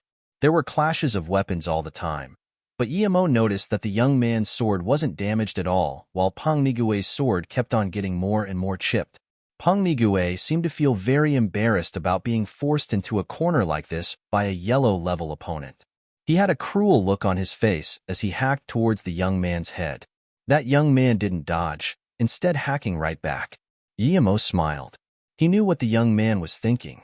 The young man was using his advantage of a better weapon and probably wanted to break Pang Nigue's sword. With the remaining force, the sword would cut into Pang Nigue's shoulder. If that strike connected, Pang Nigue would lose an arm, if not his life. Such a cruel little punk. Many people noticed this, and Xiang Mingwang would have attacked the kid already if this weren't a tournament. Yimo sneered. Other people were cruel, but his sect disciples were using proper moves? Yimo knew that the real cruel one was Pang Nigue, and that young man's sword would only be taking an arm at most. Pang Nigue, on the other hand, clearly wanted his opponent to die. Clank, Pang Nigue's sword broke in half, and the young man's sword continued along its path. Yimo saw that the young man intentionally moved it to the side, not wanting to take Pang Nigue's arm. Seeing this, Yimo shook his head. This move was too awful. If Yimo was in his place, he wouldn't move the sword to the side, and even if he did, it would be towards the neck. Because of this, the young man would lose his life. As Yimo expected, Pang Nigue actually rejoiced after his sword broke. He used the remaining segment of his sword and threw it at the young man's heart. It was so fast that Yimo was sure the young man wouldn't be able to dodge it. The young man's face changed, and the sword in his hands wavered for a bit, but still struck down in the end. Slash, Pang Nigue's arm was cut off as blood gushed out. At the same time, Pang Nigue's broken sword stabbed into the young man's chest, but Yimo noticed that the sword didn't pierce it. Despite that, The young man did spit out blood, and his face was pale too. He was wobbling on the stage. Yemo wondered, does the young man have soft armor on him? This kid was quite wealthy. Peng Nigue saw that his arm had been cut off, while his yellow-level adversary was fine. He was so angry that he couldn't speak. Such a cunning brat. Not only did you wear armor, but you even brought chi recovery pills? Who told you that you could use pills in the tournament? Did your master not teach you? This is a tournament, not a life and death duel. You've broken the rules many times over, and yet you attack with such cruelty. I'll cut off one of your arms and see if you still dare act this cocky. An old man at the judge's table stood up and yelled. Then, he took out his long sword and walked to the stage. Judging from his clothes, one could tell he was from the gourd cave.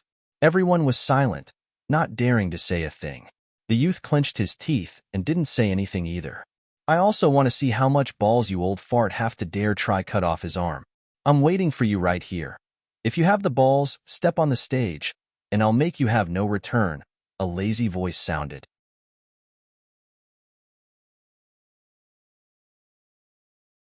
Zheng Zhengxia looked at Yemo in shock. After a few days, he felt he knew Yemo. He was not a cocky person, especially if you didn't mess with him and didn't mind other people's business. But now, he offended the gourd cave for a young man he didn't know? Zheng Zhengxia looked at Yemo in shock. After a few days, he felt he knew Yemo. He was not a cocky person, especially if you didn't mess with him and didn't mind other people's business. But now, he offended the gourd cave for a young man he didn't know? Even if he was a judge and needed to be impartial, Yemo shouldn't have said it so arrogantly. But Zheng Zhengxia immediately realized that Yemo was doing it intentionally. He was provoking Xiangming Wang to attack. Perhaps he intended to annihilate the gourd cave, like he did with the Wang family. Zheng Zhengxia was shook because of these thoughts. Feng Wu's eyes glimmered, but he immediately looked down, as though he hadn't heard Yemo's words. Yemo sneered. Indeed, he did plan to kill Xiangming Wang. If the gourd cave did anything, he wouldn't mind annihilating the entire sect. Yemo wasn't cocky enough to take on the entire hidden sects by himself, but he was sure that the gourd cave wouldn't have many helpers on this. They had been too unruly. Immediately, everyone looked at Yemo. No one had expected him to stand up and publicly slap gourd cave in the face. The judge who was going to cut off the young man's arm also stopped walking. He looked at Xiangming Wang, as though he was waiting for his order. The scene was silent. Even the fight in the other stage stopped. Many people there weren't from the hidden sects. They were big bosses from all over the world. Many of them didn't know Yemo, and they all wanted to see what sort of person had dared to do this to the gourd cave. Although the judge wasn't very just, everyone knew that justice was only established by power. The gourd cave's disciples could accidentally kill other contestants, but other people weren't allowed to hurt them. Xiangming Wang's face was green. He suddenly stood up and said angrily, Yemo, you're a judge. It's obviously not fair that pills were used in the fight. Why are you stopping the judge? Xiangming Wang, I'm a judge. How come I don't see a rule that says that pills must not be used? When you're fighting a life-and-death battle with your enemy, are you going to restrict them from eating pills? Yemo sneered. That middle-aged man who was behind Xiangming Wang said something to him, and Xiangming Wang sat down grumpily. The middle-aged man saluted with his fists and then said, Brother Yi, I'm the external affairs elder of the gourd cave Yen Kai. It's not right to use pills.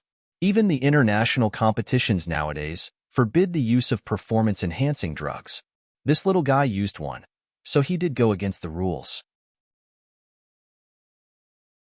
Then, Yen Kai looked at Feng Wu, as though he was expecting him to say something. But Feng Wu didn't seem to notice him and just kept staring at the paper in his hands. Yemo said lazily, That's true, indeed. But they clearly stated that those drugs were forbidden. How come I don't see that on the rules for this tournament? Secondly, there's a system of heavyweight and lightweight in international fights. How come I see a black-level middle stage against a yellow-level tertiary stage young man? Thirdly, since when have judges been able to go on stage in international events and punish contestants? Although Yemo had said this, he was disappointed that Xiangming Wang hadn't charged at him. He didn't have an excuse to kill that old fart. He couldn't just go attack him first. I'm a judge. Am I not allowed to punish a rule-breaking contestant? The judge said with a red face. He had lost all his face that day. Yemo stood up and smiled. Indeed, you've just reminded me. I'm the grand judge. I can deal with judges that go against the rules. Seeing Yemo stand up, Fengwu immediately knew things weren't good. He stopped the gourd cave judge and said at once, Yemo is a grand judge, and you're a judge. Go back. Please, let this go on my account, brother Yi. That elder knew what Yemo meant. Fengwu had saved his life. He quickly ran away. Yemo sneered. This time on account of sect leader Feng, I'll let you go. You won't have this opportunity next time. Fengwu knew that if Yemo hurt the gourd cave elder, then it would become a real feud. There was no benefit for him if they fought now. Okay, let's continue the tournament now. Everyone, please don't deal heavy blows and have mercy when possible, Fengwu said. Seeing that Fengwu wasn't helping him, Xiang Mingwang was even unhappier. The reason he hadn't stood up to fight Yemo was because he knew Wang Linchan's power. Wang Linchan, even still with the power he had been silently removed by Yemo, together with the entire Wang family group. Xiang Mingwang believed he was a little stronger than Wang Linchan, but he didn't think he could kill Wang Linchan silently without getting hurt at all. He hadn't come by himself that time. There were 5 core disciples there. They were the future of the gourd cave. One was even a genius amongst genius. If they were all killed by Yemo, that madman, he would be the sinner of gourd cave. He agreed to Yin Kai's words. Yemo needed to be killed, but not now. Martial brother, we'll let that Yemo be cocky for now. There's still another round in the afternoon. I can let Lu Ran face Han Yin. With his power, he will kill Han Yin before she can react. This is a tournament. Even if Han Yin is killed, Yemo can't do anything about it, Yin Kai said. Xiang Mingwang nodded. Okay, we'll kill Han Yin first in the afternoon. As for Yemo himself, Yin Kai said ghastly, don't worry about Yemo. We'll talk when we get back. I have a way to make him die and get all of his fortune. Everybody at the scene was shook. Yemo had dared to come out and provoke the gourd cave. But what made everyone even more shocked was that Xiang Mingwang had actually done nothing about it. Who was that Yemo? Everyone was trying to find out. Han Yin also looked at Yemo in disbelief. She knew that Yemo was capable and could even become friends with someone like Zheng Zhengxia, but she didn't expect Yemo to be able to slap the gourd cave in the face without them doing anything back. In a corner, a cold woman gave Yemo a deadly stare but sighed. He's too strong and I'm still risking my life for a black rising pill. I really don't know why I need to get revenge for the Song family. Is it just because my surname is Song? Why do I have to do all of this when there are so many other people who escaped?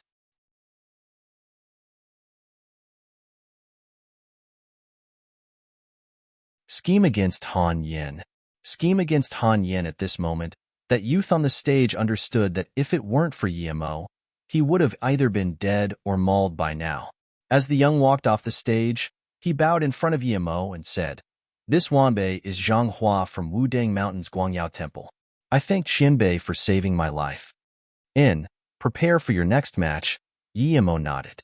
He knew that there were a lot of places that might not be famous, but that didn't mean they didn't have a proper heritage. He had heard of the Wudang Mountain, but never of this Guangyao Temple.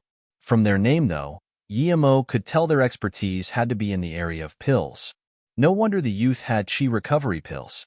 Yemo knew that the gourd cave wouldn't be letting things go like this, but he couldn't know what they would do exactly.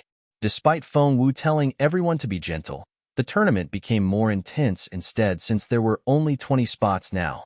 Everyone used every allowable means. After this round, there were 7 contestants with light injuries, 5 with heavy injuries, and there had even been 1 death. But no one cared about it, and neither did Yemo. Although some sects wanted Yemo to do something about it, it seemed as though Yemo didn't see it. He would only concern himself with the gourd cave. Since other sects chose to participate, they needed to take responsibility. At lunchtime, Han Yin asked while eating, Big Brother Yi, I feel like you're targeting the gourd cave. Do you have enmity with them? Yemo nodded. I've killed quite some hidden sects people before, and their sect wants to be the leading avenger. Xiang Mingwang won't let me go for sure, but neither am I going to let him go. But today he endured well, so I believe they will attack me after the tournament. Big brother, you need to be careful. My master said that the Gourd Cave is the strongest outer hidden sect. They have a lot of masters, far from what the He-Lu sect can compare to, Han Yin advised worriedly. You don't need to worry. If he wasn't scared of me, he would have attacked this morning. Just worry about your match. Wait dash, Yemo suddenly stopped speaking. Han Yin looked worriedly at Yemo and asked, What's wrong, big brother Yi? Yemo frowned and suddenly said, Xiang Mingwang is known for being impetuous, and today their sect lost face hard. They can't do anything to me, but I suspect they might do something to you. Do something to me? But I'm always with you. What can they do? Han Yin asked in surprise. Yemo said seriously, With their capabilities, they can definitely arrange some master to fight you. If they really do, things won't go well for you. They might even try to kill you. You could choose to exit the tournament. Han Yin shook her head. Big brother Yi, I have finally understood the truth about this world these few days. Power still rules overall. I can't retreat in the face of danger every single time. There are some things I need to face eventually.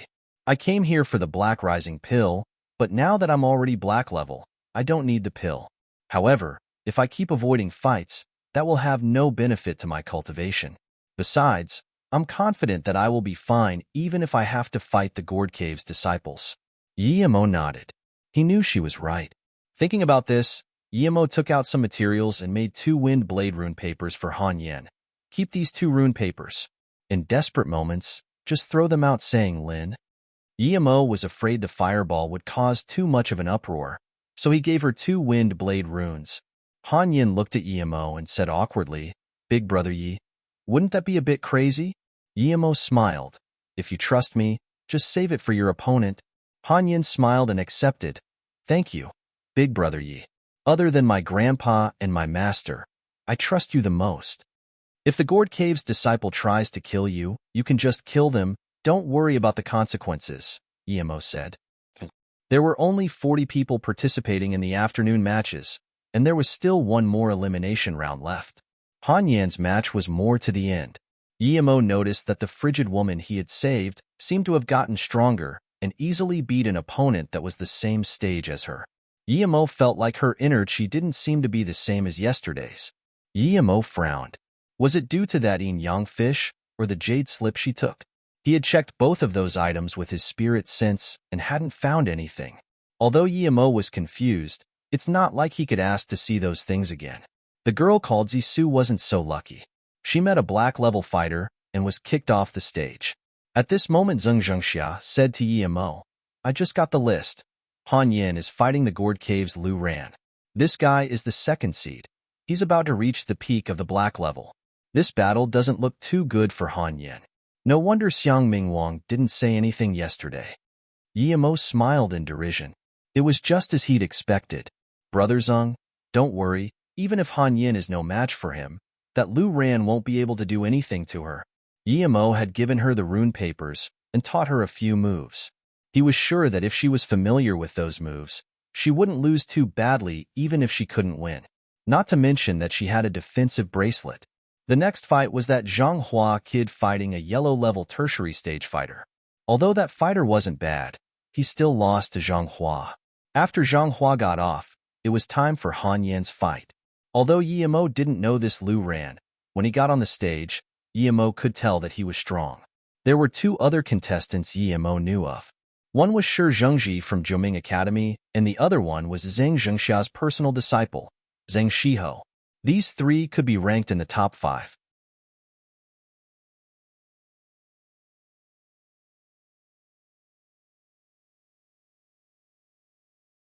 Han Yan's heart froze.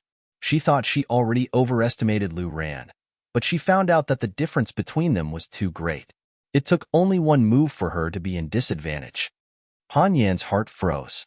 She thought she already overestimated Lu Ran, but she found out that the difference between them was too great. It took only one move for her to be in disadvantage. Just when Han Yin had given up hope, a white light flicked out of her wrist and formed a protective barrier. Although it was very short, it still stopped Lu Ran's sword rays.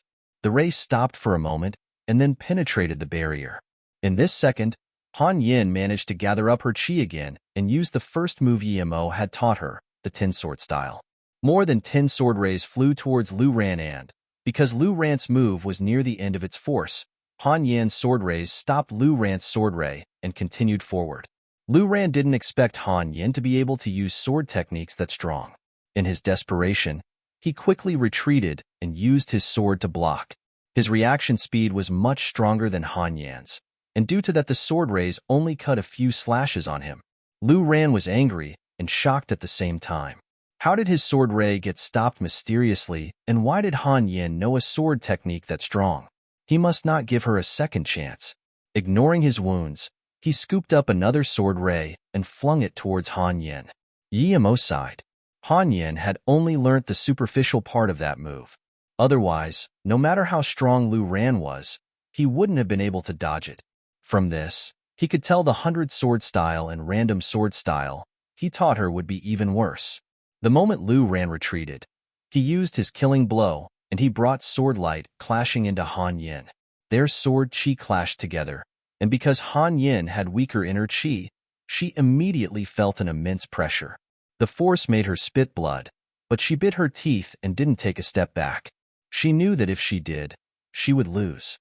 She wouldn't have the power to use a third sword attack. Lu Ran was too strong.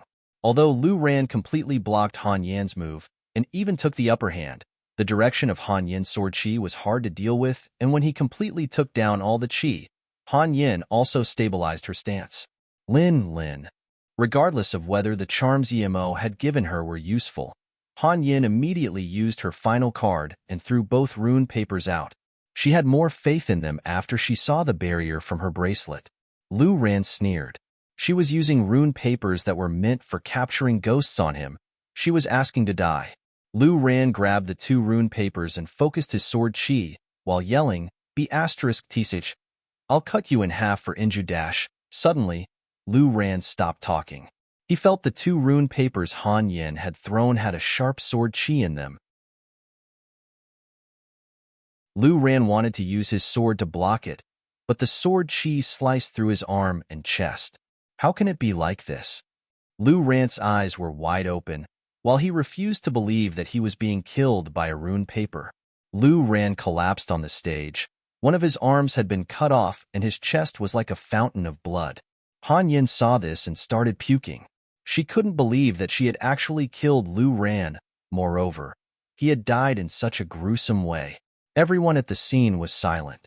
Lu Ran had actually died, killed by a disciple of Guang Han's sect. No one could believe it, but it was fact. Gourd Cave's higher-ups were also stunned. Lu Ran was an important genius of theirs, and he had just died on the stage. No one could take this trauma. Xiang Mingwang was shaking in anger. Yin Kai was pale. It had been his idea to send Lu Ran to the stage. It could be said that he had lead Lu Ran to his death. Be asterisk Tsh, you dare to kill Lu Ran. Die. That judge from the Gourd Cave could no longer care and jumped on the stage. At the same time, his sword swirled with sharp chi slicing towards Han Yin, who was still stunned. Seeing this, everyone thought that Han Yin was dead for sure. Not even Emo would be able to save her. When the sword light came down, Han Yin's whole body was frozen as if she was in an ice cave. She felt all of her chi dense and heavy. At that moment, she suddenly felt the pressure disappear, and a sneer sounded. It was Big Brother Ye's voice. Han Yin rejoiced. Not only Han Yin, but everyone else also saw a figure dash. Blood was spewed once again on the stage. Slump, the elder fell dead next to Lu Ran. No one saw how Emo had attacked, and no one saw how the elder died. Go down first, Emo said to Han Yin. After she got off, he said coldly, I said, if you have the balls to get on stage again, I would make sure you wouldn't return. Everyone was shook. He was such a strong and domineering young man.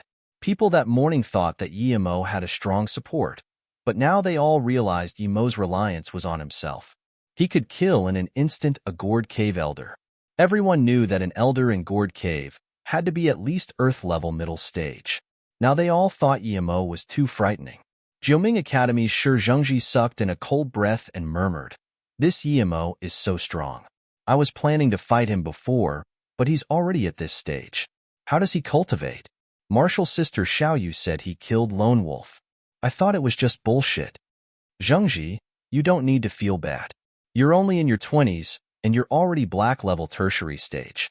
If you have 10 more years, you will be able to catch up to Yimo. Don't lose your will to fight before you even fight, a middle-aged woman from the Jiuming Academy said. Yes, Martial Uncle Kaiji. I will remember this. Shi Zhengji bowed. Yimo, you've done it this time.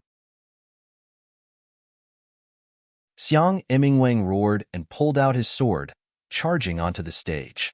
Feng Wu saw that things were out of control and quickly signaled Zheng Zhengxia. They both leapt onto the stage. In that moment, the remaining elders of Gourd Cave also charged onto the stage. Yimo sneered and a short sword appeared in his hand. He looked at Xiang Mingwang saying, I hope you don't run away this time. Xiang Mingwang's heart went cold. He could feel the killing intent in Yimo's eyes. He felt he was too impulsive. The thought of Yimo killing an elder made Xiang Mingwang's go even colder. Would he be able to do that in such a short time?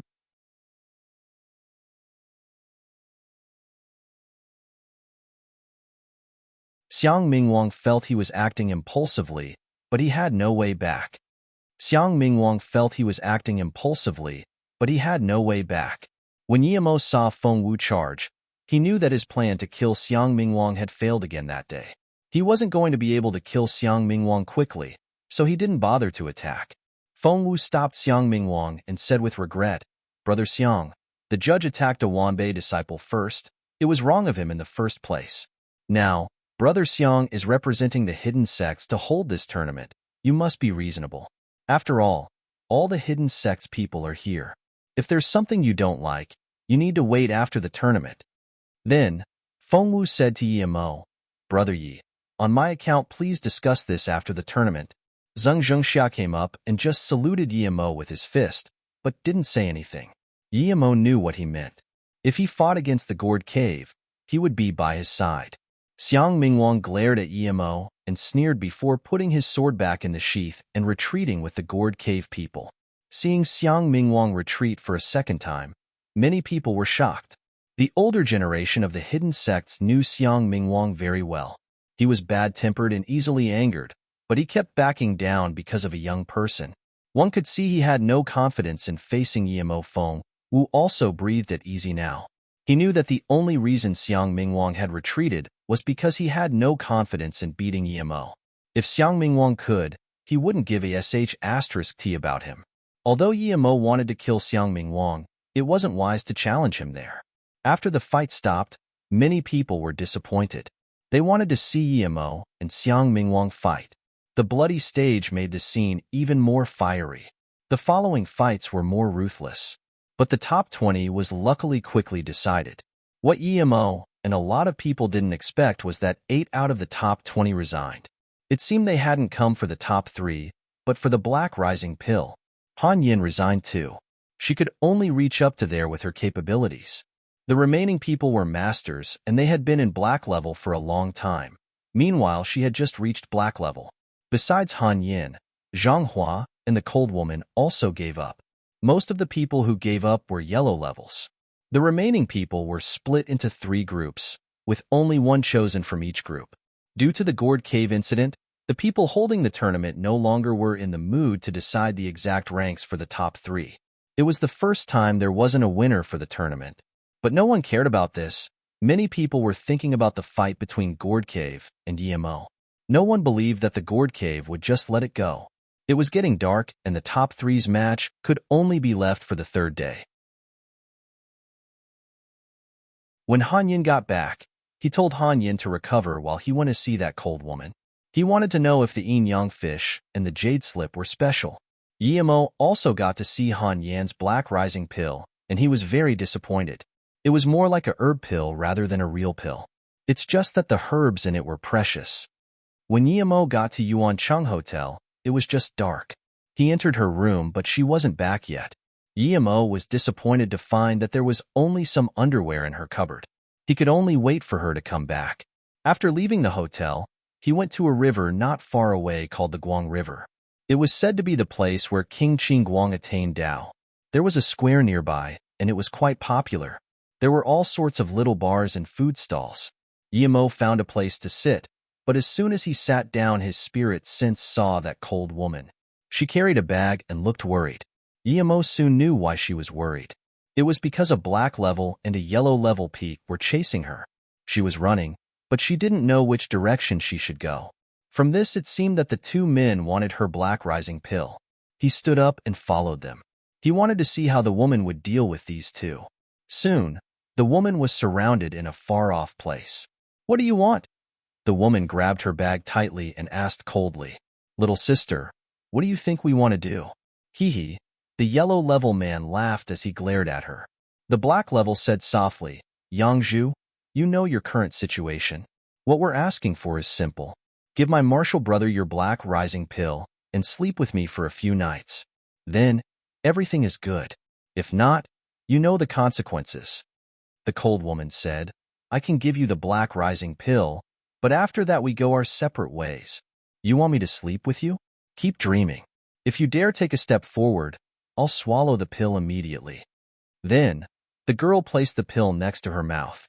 The black level laughed bleakly and still said slowly, "You can swallow it, I don't care. But after you take it, even if you commit suicide, I will still *CK you. It's your fault for being this pretty. Yangzhu, if you follow me, I can guarantee your entry into the Black Capital sect. It's much better than you living as a lonely ghost." The girl was dazed as though she had realized that she wouldn't be able to escape, even if she took the pill. Yemo could see in her eyes that she had lost hope. She knew that no matter how strong she was, she would be no match for a black level. Yemo knew that there was no point in waiting then, so he walked out slowly. "Martial brother, annihilate that passing by rat."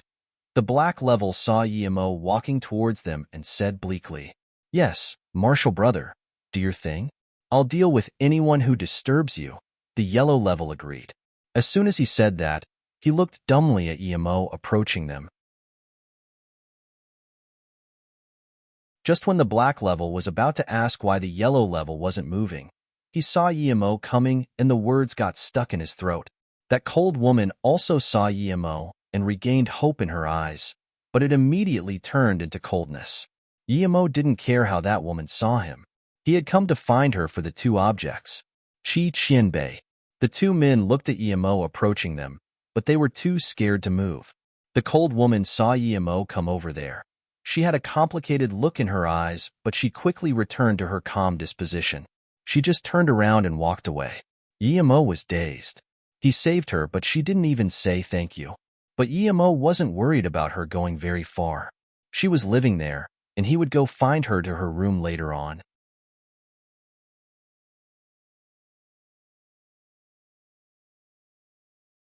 Qianbei, us Wanbei are both disciples of the Black Capital sect.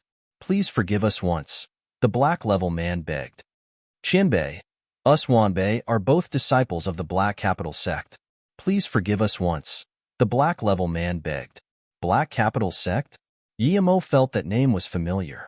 He remembered that after he killed Daoxian, he got a card that read Black Capital. So, they were from Daoxian's sect. Thinking about this, Yemo was no longer in the mood to ask any more questions, so he just threw 2 fireballs casually. After this, Yemo headed to the cold woman's place. When Yemo arrived, he felt something wasn't right. The woman hadn't gotten there at all, which meant that she ran away as soon as he saved her. Did she know that he wanted to look at the things she got last night? That was impossible. She didn't know who had brought her back last night. Yemo frowned. She was such a cunning woman. Yemo felt she had some enmity towards him, but he couldn't understand why. Yemo shook his head and stopped thinking about it. The woman's power didn't pose any threat to him. Even if she got something related to immortal cultivation, without resources she was still no threat to him. After a while, Yemo was sure that the woman wouldn't be coming back, so he left the hotel in disappointment. When Yemo came back to the top floor of his hotel, he found Zhang Hua sitting there talking to Han Yen. The two saw Yemo arrive, and both got up. "Zhang Hua, why are you here?" Yemo asked strangely. Zhang Hua quickly bowed. "Qianbei, I got the black rising pill and I know that if I didn't come here, I would have no place to go." Yemo immediately understood. Zhang Hua was very smart to think of coming to his place. He knew that no one would dare to rob at his place. Guillermo nodded and said, "Okay, you can stay here." He didn't mind the youth borrowing his power. Yi Qinbei, Wanbei is a disciple of the Wu Dangguangyao Temple.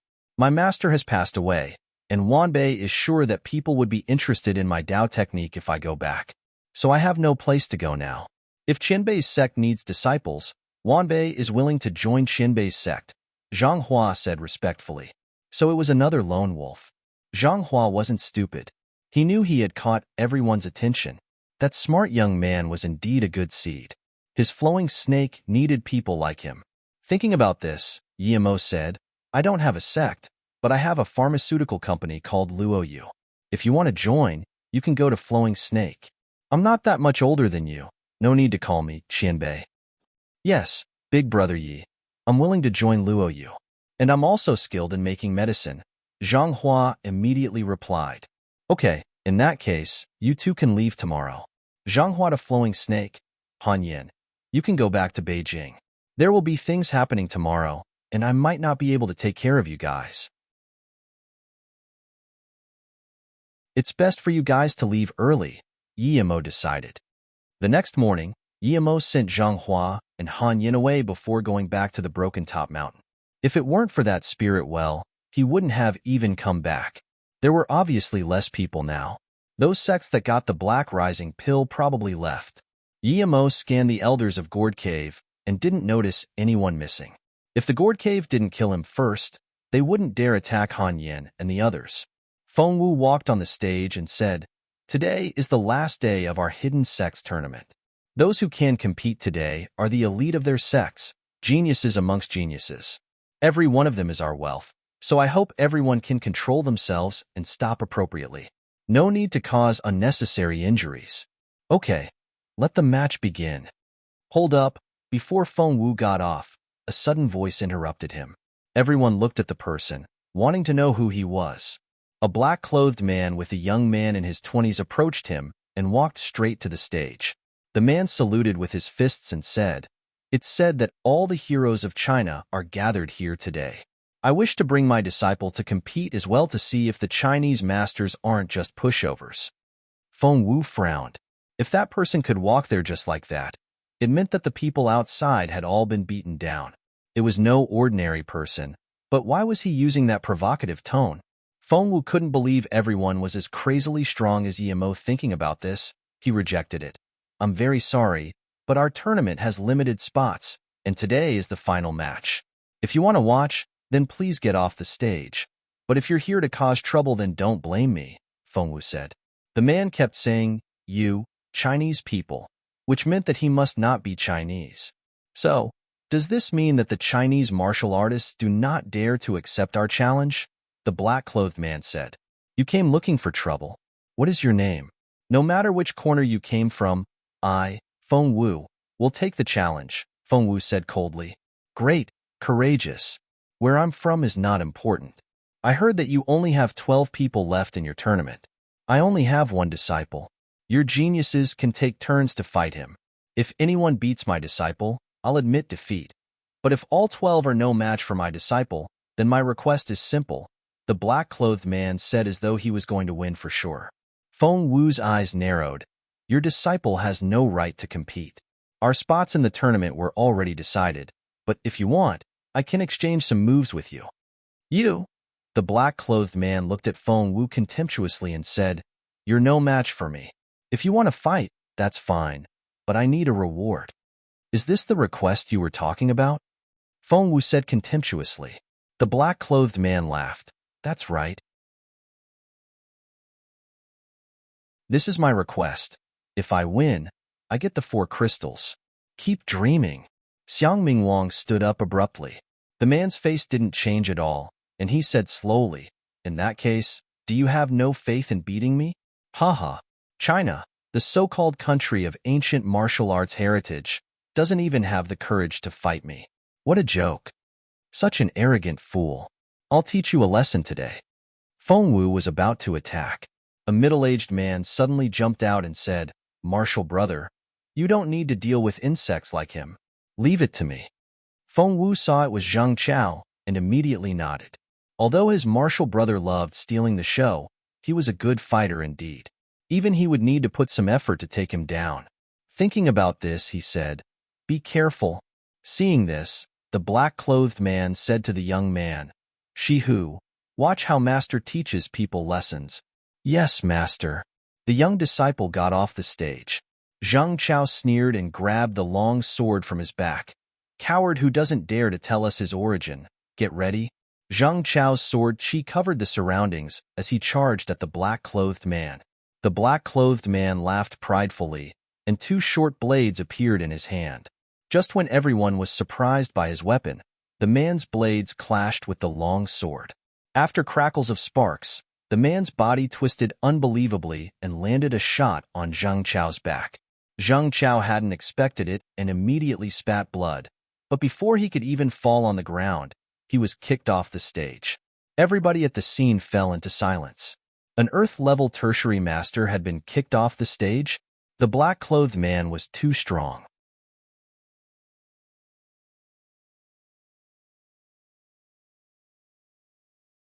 No one saw how the black-clothed man kicked Zhang Chao off the stage. Feng Wu looked on in disbelief. He was sure that he wouldn't be able to kick Zhang Chao off as easily. No one saw how the black-clothed man kicked Zhang Chao off the stage. Feng Wu looked on in disbelief. He was sure that he wouldn't be able to kick Zhang Chao off as easily. Yi Mo frowned. He saw clearly that the black-clothed man's moves were filled with eeriness, and so was his inner qi. His inner qi might not be as strong as Zhang Chao's, but Zhang Chao was obviously not used to this ghostly way of fighting. Just then, the black-clothed man had twisted his body into a double helix shape. It was very brief, but Yi Mo picked up on it with his spirit sense. Yi Mo was sure that if the man used a style of fighting Zhang Chao was used to, victory would be hard to predict. As for him, the threat this black-clothed man posed was far less than Wang Lenchan because under his spirit sense, this black-clothed man's elusive moves were clear as day. But for others it was different. Even Wang Lenchan wouldn't be able to be certain of victory if he wasn't familiar with the black-clothed man's moves. Unless Wang Lenchan used his killing blow as soon as he came out. But who would use those killing blows that had strong aftereffects immediately? This petty power, yet you dare act cool? The black-clothed man seemed to have done something insignificant as he tapped his hands. Feng Wu's eyes went cold. Even if he was no match for this person, he had to attack. Otherwise, his Juming Academy would lose face. Seeing Feng Wu wanted to fight him, the black-clothed man said plainly, "Since you're agreeing to fight me, that must mean that if you lose, you will give the crystals?" Feng Wu said coldly, "You've got your sly schemes, but those crystals don't belong to me. There's no way you can have them." Feng Wu had to be careful. The black-clothed man laughed. Is the country with the biggest ancient martial arts heritage too scared to even bet this much? I'll be frank here. I came here for the crystals today. If you don't want to fight, that's fine. Just say that you Chinese ancient martial artists are no match for me. Shameless thing. Let me test how strong you are. Zhang Zhengxia stood up and pulled out the sword he had gotten from Yamohumph. I'm ready to fight anytime, anyone. But if you come, that means you accept my challenge, and you will give the crystals if you lose, the black-clothed man said. Feng Wu waved his hand. Since you're so confident, let your disciple come first, and I'll choose a disciple from our side. Okay, Shihu, go test how genius those Chinese geniuses really are. The black-clothed man sneered. Feng Wu stopped Zhang Zhengxia and said quietly, this person is a bit strange. We didn't even see how he knocked Zhang Chao off the stage. I suggest watching his disciple first, and then we can attack. Zhang Zhengxia agreed. Yi Mo sighed. With the unpredictability of those moves, this black-clothed man's disciple would likely win. If Zhang Zhengxia's personal disciple were to go on, Yi Mo would need to help. Thinking about this, Yi Mo started to prepare some wind blades. At this moment, that Shihu walked up and said, "Anyone dare fight me?" As soon as he spoke up, a black-level primary stage youth jumped on the stage. Some shameless coward dares to challenge our China? You're asking to die. This young man was one of the final 12. He whipped his whip towards that Shihu as he spoke. Shihu heard this, and his face sunk. He also took out two blades that resembled rulers. At this moment, the whip was already nearing him. If he didn't dodge, he might be split in half by that.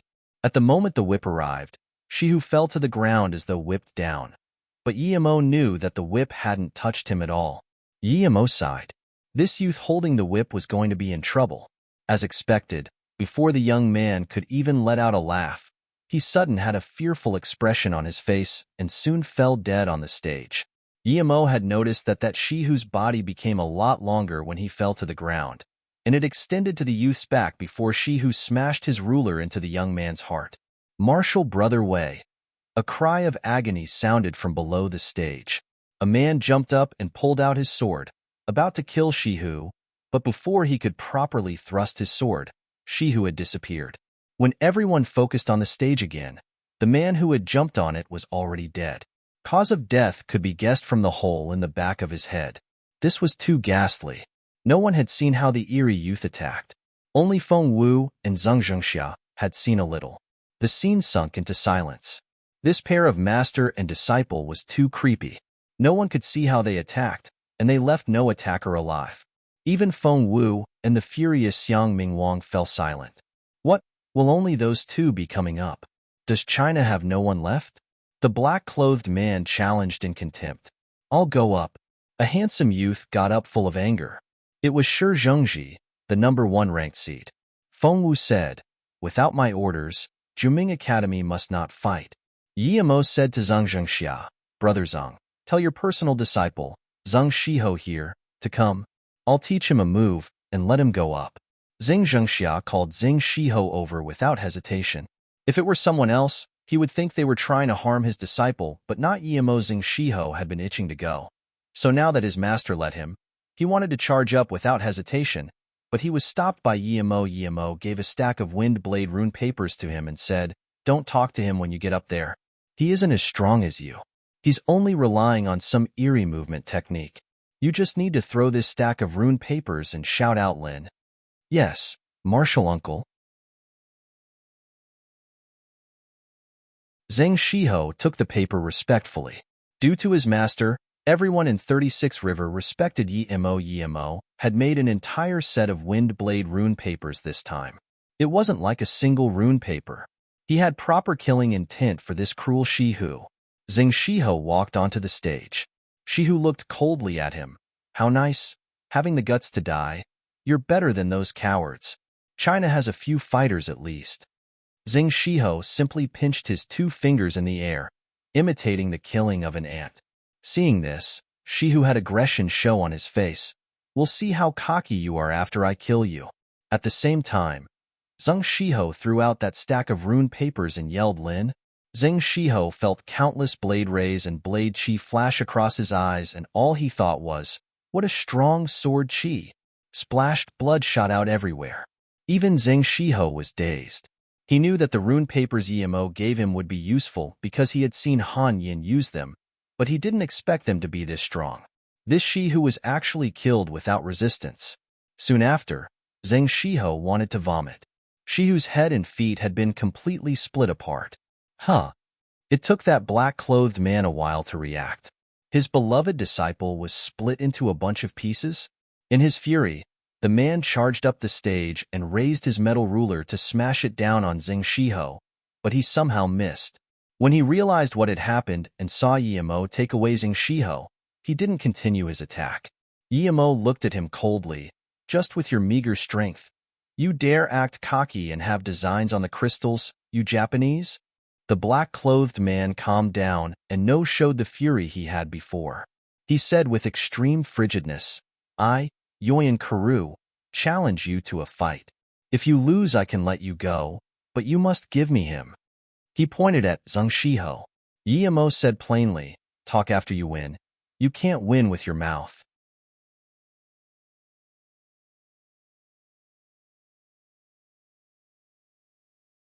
The black-clothed man's expression got ugly. He suddenly clashed the 2 rulers in his hands and, just when everyone wondered what he was doing, he disappeared on the spot. The black-clothed man's expression got ugly. He suddenly clashed the 2 rulers in his hands and, just when everyone wondered what he was doing, he disappeared on the spot. Everyone watching the fight shivered. What sort of martial arts could make someone disappear for a brief moment? Anyone would be caught off guard in that situation. Although Yimo was strong, could he dodge an invisible attack? Even Zhang Zhengxia was worried, since it was the highest level of ninjutsu. Before everyone could think, there was a howl of pain. Everybody focused on the two people fighting on the stage. Yimo stood where he was without moving, but the black-clothed man had lost an arm. After a moment of silence, the crowd burst into applause. The black-clothed man was too cocky, and he was undermining Chinese ancient martial arts. Although no one had seen how Yimo had cut the black-clothed man's arm, it wasn't important now. Only Xiang Mingwang looked unhappy. He didn't expect Yimo to be that strong. It would have been hard for him to fight the black-clothed man, but Yimo could instantly cut off his arm. What he didn't know was that in a real fight in Yimo's eyes, he was much stronger than the black-clothed man. At this moment, Yin Kai, who had been gone for some time, came over and whispered something to Xiang Mingwang's ear. Xiang Mingwang heard this, and his expression got even unhappier. After a long while, he sighed and nodded. The black-clothed man didn't seem to care about the arm that was cut off, and instead looked at Yimo and said, "You can see where I truly am?" Yimo sneered. Even ghosts were visible under his spirit sense, much less that little trick. "I'm no match for you. What is your name? I will come back in the future for payback." The black-clothed man appeared cruel. Yimo said plainly, "You won't have a future. Since you've come, there's no need for you to leave. China is a big country. Is this how you treat your guests? This tournament is just a meeting. Does it mean you must die if you lose?" Just when he was going to keep talking, Yimo threw a wind blade at him. Yimo still wanted revenge for the Japanese men who had captured Qingshue's plane. Now there was no way he was going to let the black-clothed man get away. The black-clothed man suddenly sneered, "Do you want to kill me? Keep dreaming. Lord Black Sun won't let you go." At the same time, the black-clothed man disappeared from the stage. Everyone looked at Yimo, who was standing alone on it in shock. What was that martial art technique? Had he just disappeared again? Yimo said slowly, "Playing this trick in front of me will be your demise." Then, Yimo kicked a ruler that was on the stage. It flew up like a comet, hitting the black-clothed man, who was trying to run away through the door, and it pinned him on a post. The metal ruler pierced through his neck. Everyone looked at the post in astonishment. They didn't know how the black-clothed man had gotten already to the door. How long had it been? The black-clothed man grabbed the ruler. He wanted to say something, but he could only make strange sounds. Yimo walked up to him and said coldly, "Your earth mobility is quite good." After hearing this, the black-clothed man rolled his eyes and died. Yimo took out a black sun badge from his clothes, and he thought about it. He hadn't had time to find them, and yet they were already messing with him again. Yimo put the badge away, but he was even more confused. He didn't know why these people wanted the crystals, nor how they knew about the spirit well and the crystals.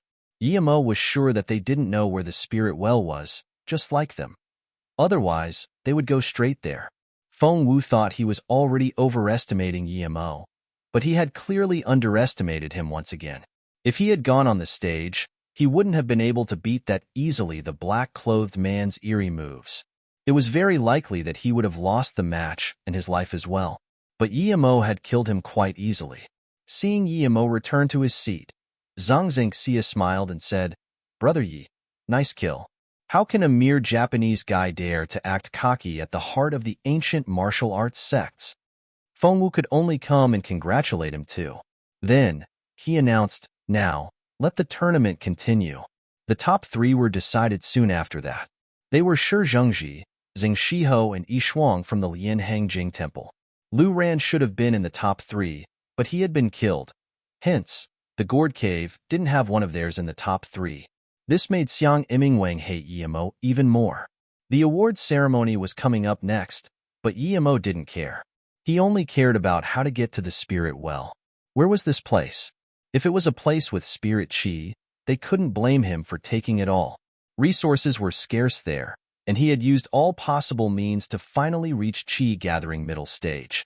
Without luck, he would never reach stage 5, even if he cultivated for another 10 years. So if there were any resources that could cause a breakthrough, he would take it. Yemo's logic was that power comes always first. Without power, you are nothing. If he hadn't reached stage 4, he would have been completely devoured by many people. After the tournament ended and all the guests left, the ghost city returned to its original peace. The tournament had been very turbulent. Despite many people thinking it had been due to Yemo, no one dared to say anything about it. Yemo wouldn't care about what they said either. Now, he was preparing to go with Fengwu, Xiang Mingwang, and Zheng Zhengxia to the spirit well. Zheng Zhengxia didn't know where it was, and Xiang Mingwang and Fengwu had no intention of telling them. After seeing everyone leave, there were only the 4 grand judges and the top 3 left. A total of 7 people. It wasn't long before 2 helicopters landed there. Fengwu stood up and said, regardless of past discords, I hope that everyone will prioritize the big matters. The spirit well is everyone's hope for ascension. We need to work together to open it. Then, Xiang Mingwang arranged for Zheng Zhengxia and the top 3 to go on one helicopter. After that one left, Fengwu was just about to go on the second helicopter when Xiang Mingwang suddenly said, Brother Feng, we've been in this city for so long. Don't you think it would be a bit rude if we just left like this? Regardless, the government has helped us a lot with the tournament. I think we should go say goodbye before we leave. How about you guys leave first? I'll say goodbye and come back. Hearing this, Fengwu thought for a second and then nodded. Brother Xiang is right. How about Brother Xiang and Brother Yi leave first? It's more suitable for me to do it like this. Yemo felt something was off. If it was Fengwu bringing this up, he would feel it was normal, but it was Xiang Mingwang.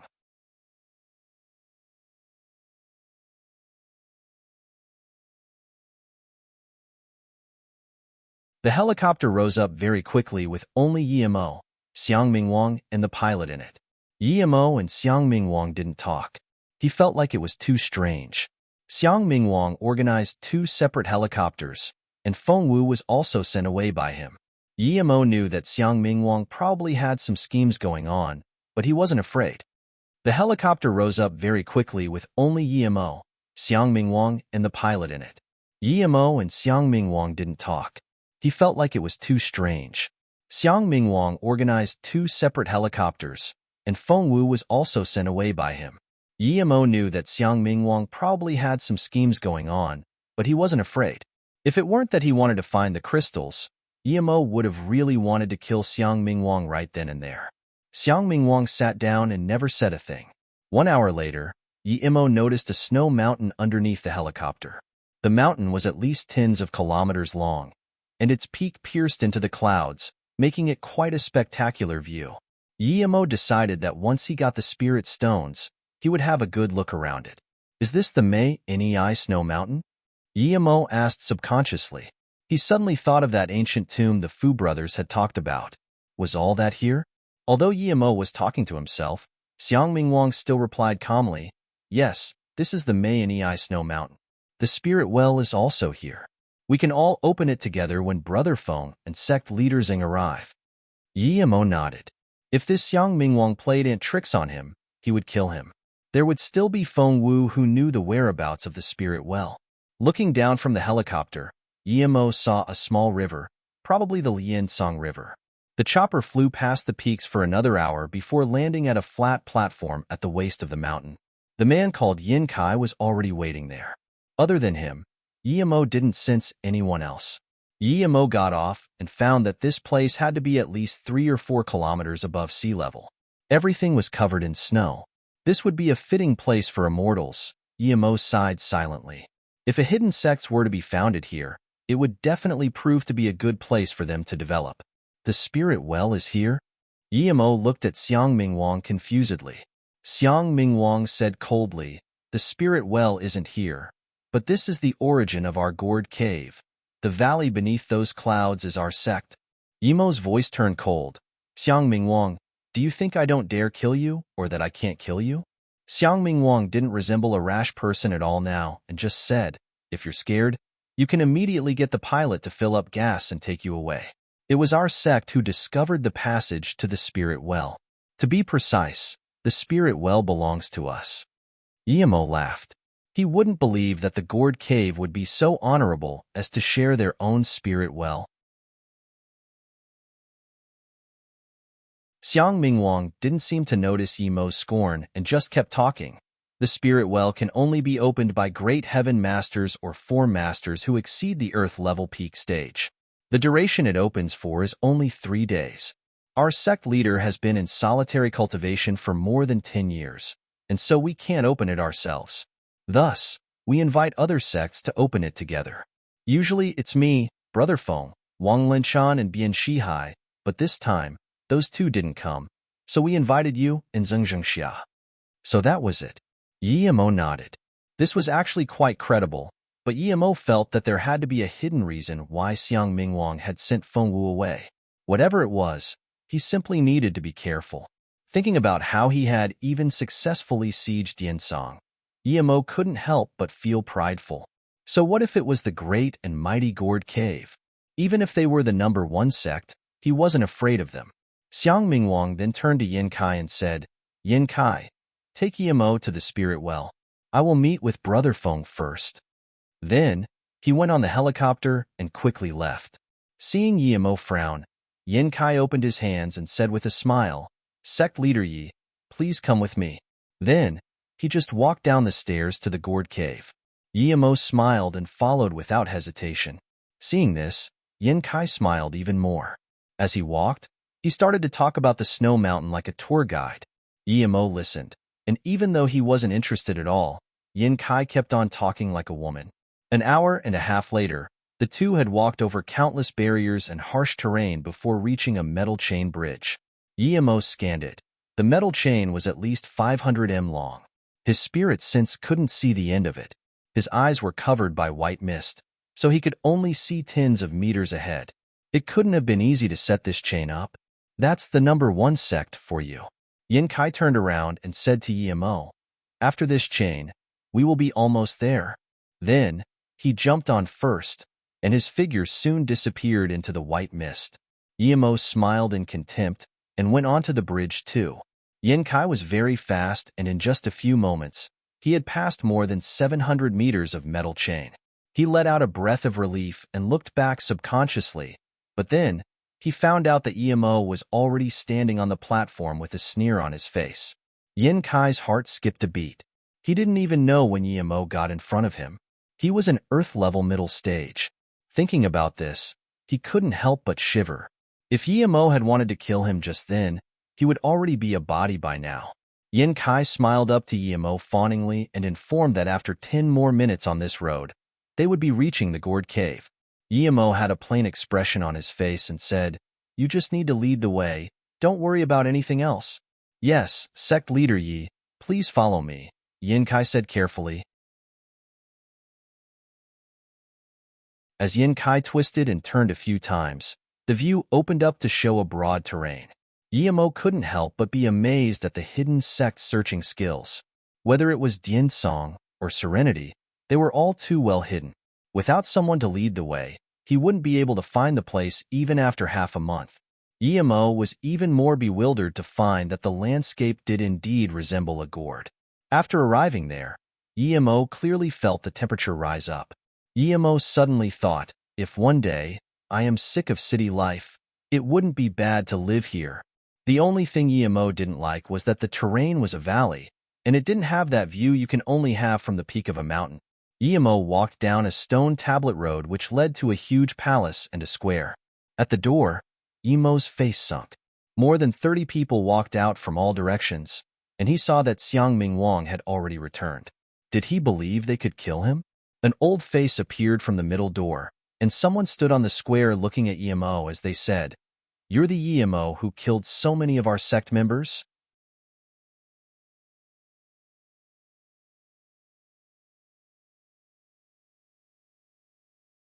Yimo looked at the old man and his heart sunk. For the first time, he couldn't see what his power level was.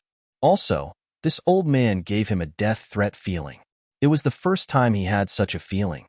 Yimo looked at the old man and his heart sunk. For the first time, he couldn't see what his power level was. Also, this old man gave him a death threat feeling. It was the first time he had such a feeling. The old man was a strong enemy. He had a certain temperament of vastness to him that almost made Yi-Mo think of the pressure foundation establishment cultivators had. If Yi-Mo hadn't been sure that there were no cultivators in Gourd Cave, he would be running now. The old man was too scary. Yi-Mo gathered all his chi, so he was ready to break through their barricade. He had been too careless. He didn't expect there could be someone that terrifying in Xiang Mingwang's base. If Yi-Mo had known there was an old guy like that, he would have killed Xiang Mingwang at the top of the Broken Top Mountain. I am the Yi-Mo, the one who has killed your Gourd Cave's members. Yi-Mo breathed. Since he had already come, he needed to face it. Even if he couldn't run away, he would drag a few with him. You're very bold. You killed my sect members, but you still dare to come here empty-handed, this old man said plainly, and then took a step forward casually. An invisible force charged at Yi-Mo, and his clothes flailed. It was as though a big hammer smashed him in the chest. He subconsciously used his chi around his body to calm down. Still, he was shook hard. Was that old man at Great Heaven level? If he was, then what was Tan Jiao supposed to be? Didn't people say there were no Great Heaven masters? Where did the old man come from? These big sects were not easy to deal with indeed. It seemed that the Juming Academy and the Wang family might also have people like these as well. If that was the case, then he really had been underestimating this world. The old man saw that Yi-Mo had taken his inner chi blow and was a little surprised. That move seemed simple, but Yi-Mo could take it without taking a step back or getting injured. This was no simple challenge. For the first time, Yi-Mo caused in him a strange feeling. The old man sighed. He seemed to be struggling to talk. Yi-Mo, you could accomplish great things. Such a pity. Sect leader, he killed our elder and humiliated our sect. Our genius sect member Lu Ran was also killed by him. Even Peng Migue lost an arm. If you hadn't come out in time, our 1,000-year-old heritage would have been gone to waste, and we wouldn't have been able to keep the spirit well, Xiang Mingwang said respectfully. Are you the sect leader? Yi-Mo was shook.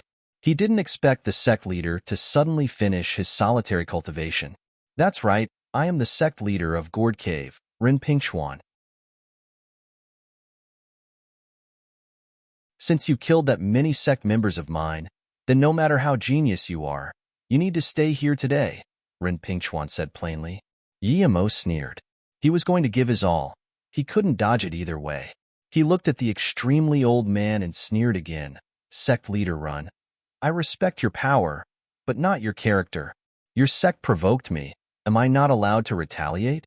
Ren Pingchuan said slowly. My Gourd Cave sect is the biggest sect in the outer hidden sections. We don't need you to teach us what to do. Moreover, Xiang Mingwang just asked you about your heritage. Even if he killed a person of yours, you can't retaliate against us. Yi-Mo laughed. Old fart, how shamelessness. I was wondering why the Gourd Cave people were all so shameless. It seems that's all part of its heritage. Old thing, just because you reached Great Heaven, don't think that you can do anything to me. Ren Pingchuan didn't seem to hear Yi-Mo's curses. He just looked up into the clouds with a frown. Then he said plainly, I've been in solitary training for 80 years, yet I didn't reach Great Heaven. Pity, I don't have much time. Old thing, you're not at Great Heaven level? Yi-Mo was shocked. He was sure that Ren Pingchuan was at Great Heaven level, but he turned out not to be Great Heaven. Ren Pingchuan said plainly, the fact that you're able to kill halfway Great Heaven masters at this young age means that your heritage is very significant. In that case, give it to me. Perhaps I might be able to take that step forward with it. Then, Ren Pingchuan walked forward and palmed Yi-Mo. Yi-Mo almost thought that Ren Pingchuan was a cultivator. There was a 5 to 6 meter difference between them, but it only took him one step to get in front of him. Before the palm even landed, the searing wind and a sharp killing intent were already looming over him. Yi-Mo really wanted to avoid it, but he realized his entire body was cloaked in the palm wind. He had no other way but to it head-on. The flying sword appeared in Yi-Mo's hand instantly and, using 90% of his chi, he pierced Ren Pingchuan's palm. Rumble, the palm and fist didn't clash together, but a many-meter deep ditch was created. Yi-Mo was smashed by the palm wind and thrown into a Gourd Cave member. This person didn't even get to make a sound. He was instantly killed by the crash. Good sword. I didn't even see where you took out your sword from. You're capable. Rin Pingchuan didn't seem to notice at all that a sect member of his had died because of Yimo. He didn't even seem to notice that the sword had sliced his hand. Yimo resisted the ruptures in this dantian and gulped down the blood he was about to spit. He was shocked at the old man's inner chi intensity. Young man, you're this young. You have such dense inner chi and such sharp weapon. Your heritage is significant indeed. Give me your heritage and end yourself. I can assure that our sect members won't get revenge on your family, nor go to that flowing snake of yours. Ren Pingchuan was really interested in Yimo's heritage now. Yimo used 100% of his chi, and the flying sword in his hand turned into a huge, door-sized sword, as he tried to hack the old man with countless killing intent. At the same time, he sneered, "Old fart, your promise is *T in my eyes." Ren Pingchuan had reached the bottom line. Yimo felt that although Ren Pingchuan's inner chi was much greater than his, he could have a chance since Ren Pingchuan was too old. Yimo knew that for masters like Ren Pingchuan, his fireballs and wind blades were no threat at all. When he saw the huge sword, Ren Pingchuan's expression became very excited. He murmured, "It's a real magic artifact. The legends are true." Ren Pingchuan grabbed a black stick from his waist. Rumble Yimo's flying sword clashed with Ren Pingchuan's stick, creating a huge chi wave. The weaker sect members were knocked out while the others retreated in fear. Yimo was smashed into a wall again. His body was covered in blood. Yimo felt his bones were breaking. Even his dantian was about to break. He didn't think too much. He immediately took 2 Lotus Life pills. After taking them, his wounds recovered rapidly. Luckily, he had Lotus Life pills with him. Otherwise, he would be over. He had too little offensive means. After all, the resources were limited there, and a lot of means required chi. Yimo had to use the sword control now. It was his life-saving trump card, but Ren Pingchuan was too strong, and he had to use it then. Ren Pingchuan also didn't take the attack lightly. Blood seeped out of his mouth. "Young man, you've completely annoyed me now," Ren Pingchuan said. He hadn't seen Yimo take the pill, and even if he had, he wouldn't care. There was no pill that could help him recover after such heavy injury that quickly. You go cut off his legs and bring him over. He shouldn't be able to move anymore after that. Ren Pingchuan pointed at a black-level tertiary stage man and said, "Yes, martial ancestor." The person rejoiced and ran to him. Yimo subconsciously looked for the road he had come from and found that it was sealed. Xiang Imingwang thought Yimo was hoping for Feng Wu to appear and sneered, "Feng Wu and Zheng Zhengxiao won't be coming, don't count on that. Even if they came, they wouldn't help you." Yimo ignored Xiang Mingwang. His flying sword moved again and split the black-level stage man in half. "How dare you?" Ren Pingchuan yelled. His stick brought a whirlwind of killing intent as it smashed Yimo's leg. Ren Pingchuan couldn't control himself after seeing Yimo still had the ability to kill after that.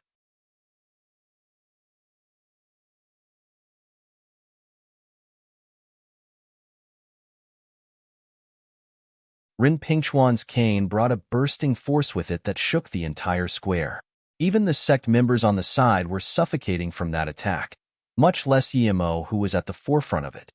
Ren Pingchuan's cane brought a bursting force with it that shook the entire square. Even the sect members on the side were suffocating from that attack, much less Yimo, who was at the forefront of it. Seeing the tornado-like wind come pressing in, Yimo's heart sunk. He knew that Ren Pingchuan wanted to break his legs completely. If that hit his legs, then even if he immediately became Foundation Establishment level, he wouldn't be able to recover them. At this moment, Yimo had to use his trump card. He knew that the flying sword wouldn't be able to hurt Ren Pingchuan at all, but he still used it. At the same time, he gathered all the chi in his body and released it at the tornado force. The reason why he used his flying sword to attack Ren Pingchuan was to stop him from using the inner chi into the tornado. If he let Ren Pingchuan continue inserting his inner chi like that, he wouldn't be able to block that move no matter what. And this was Ren Pingchuan not wanting to kill him. If he did, Yimo would be squashed into a pancake. Rumble. Yimo's chi and Ren Pingchuan's chi clashed, creating a huge explosion and shattering the rocks nearby. This scene would really mean nothing much for immortal cultivators, but for mortal ancient martial artists, it was quite shocking. Sword control, Rin Pingchuan said in shock. He saw Yimo's sword pierce at him from a weird angle. He wasn't some Wang Linchan.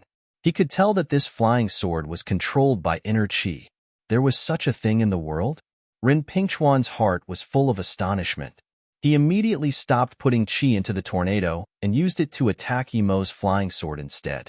Even if Yimo were at peak condition, his flying sword still wouldn't be able to hurt Rin Pingchuan, much less when he was at the end of his strength. Rin Pingchuan's inner qi clashed against Yimo's flying sword, and he felt a certain, very mystical power and control. Eventually, Rin Pingchuan actually closed his eyes as he seemed to have been enlightened. His two hands clashed with Yimo's flying sword subconsciously. It was obvious he was learning something from Yimo's flying sword. If it weren't for that, perhaps Yimo's flying sword would have already simply been grabbed by him. Yimo was pushed back by the force even further away and was smashed into a rock wall. Yimo felt like his hands were about to break from the force. Despite blocking most of the force, his legs were still forced into a squat. The sound of bones breaking sounded once more. Yimo was shocked. He quickly tipped all the lotus life pills he had into his mouth. As soon as he did, his hand broke and the bottle fell on the floor. A few more cracks were audible as Yimo's leg broke too, and he fell on the ground. As soon as the lotus life pill repaired Yimo's injuries, Yimo's bone was crushed again. Yimo felt lucky that he had used his flying sword rather early on and that tornado was at the end of its force. If he hadn't done that and Rin Pingchuan had kept inserting qi, his hands and feet would have been completely pulverized. Yimo looked at his flying sword, and his expression turned very ugly. His flying sword wasn't causing any threat to Rin Pingchuan at all. Instead, he was sitting on the ground with his eyes closed as though trying to understand something. This old fart. Yimo took back his flying sword tied away. But Rin Pingchuan's hands kept moving. Yimo was shocked. If Rin Pingchuan reached great heaven from that, he wouldn't be able to live no matter what. Yimo wasn't going to let him stay in that enlightened state. He used his flying sword, and it rapidly pierced Rin Pingchuan's shoulder, but Rin Pingchuan still sat there, moving his hands. Suddenly, a strong force erupted from Rin Pingchuan. Yimo was stunned. Rin Pingchuan was beginning to reach great heaven. The force of reaching great heaven was this big? It would seem that Tan Jiao really hadn't been great heaven. Just as Yimo wanted to keep using his flying sword to attack, Xiang Mingwang yelled, "Sect leader is about to ascend to a greater boundary. Yimo is at his end now. Charge up and kill him." Even if Yimo weren't injured, he would have quite some trouble facing this many masters. Yimo could tell that these people were stronger than Wang Linchan's entourage back then. Yimo killed 6 earth and black level attackers with his flying sword, but his inner qi and spirit sense depleted rapidly like that. Xiang Mingwang's long sword pierced Yimo's chest. Yimo used his qi to accelerate the effect of the lotus life pills, but he was just too heavily injured. Even multiple pills couldn't help him now, and he was only getting more and more wounds. Yimo knew that the moment his qi was completely depleted would be the moment he died. The flying sword spent 80% of the time fighting Xiang Mingwang and 20% of the time fighting others. The potency of the pill was getting weaker and weaker. By the time Yimo could move one hand, the potency disappeared completely. Despair flashed across Yimo's eyes. Was he going to die here? At this moment, Rin Pingchuan suddenly let out a long howl and a huge force erupted from his body. Yimo's heart sunk even further. Even if Rin Pingchuan hadn't reached great heaven, he wouldn't be able to run away. Not to mention running away, he couldn't even stand up. Yimo considered some things and suddenly took out a wooden box from his ring before throwing it at Xiang Mingwang. "This is my heritage. Take it." Xiang Mingwang caught it out of reflex, and as he did, Yimo immediately said, "Xiang Mingwang, that's a bomb in your hand. Tell your people to stop, or I will detonate it immediately." Yimo was holding a controller in his hand. It was the one he got from the Fu brothers. He got the bomb from them too. He didn't know how strong it would be, but it wouldn't be weak. Even if he died, he could drag this entire sect with him, and he wouldn't need to worry about these people going to flowing snake. Xiang Mingwang subconsciously looked at the box and then at Yimo's controller. A few seconds later, he said, "You're an ancient martial artist, yet you use low means like this?" Yimo sat on the ground and sneered, "If you dare put it down, I'll detonate it immediately. If you don't believe me, why don't you try me? And since when are ancient martial artists not allowed to use advanced technology?" Xiang Mingwang said calmly, "Yimo, if you think a bomb can do anything to me, you're wrong. Even if you have a machine gun, you can't do anything to me.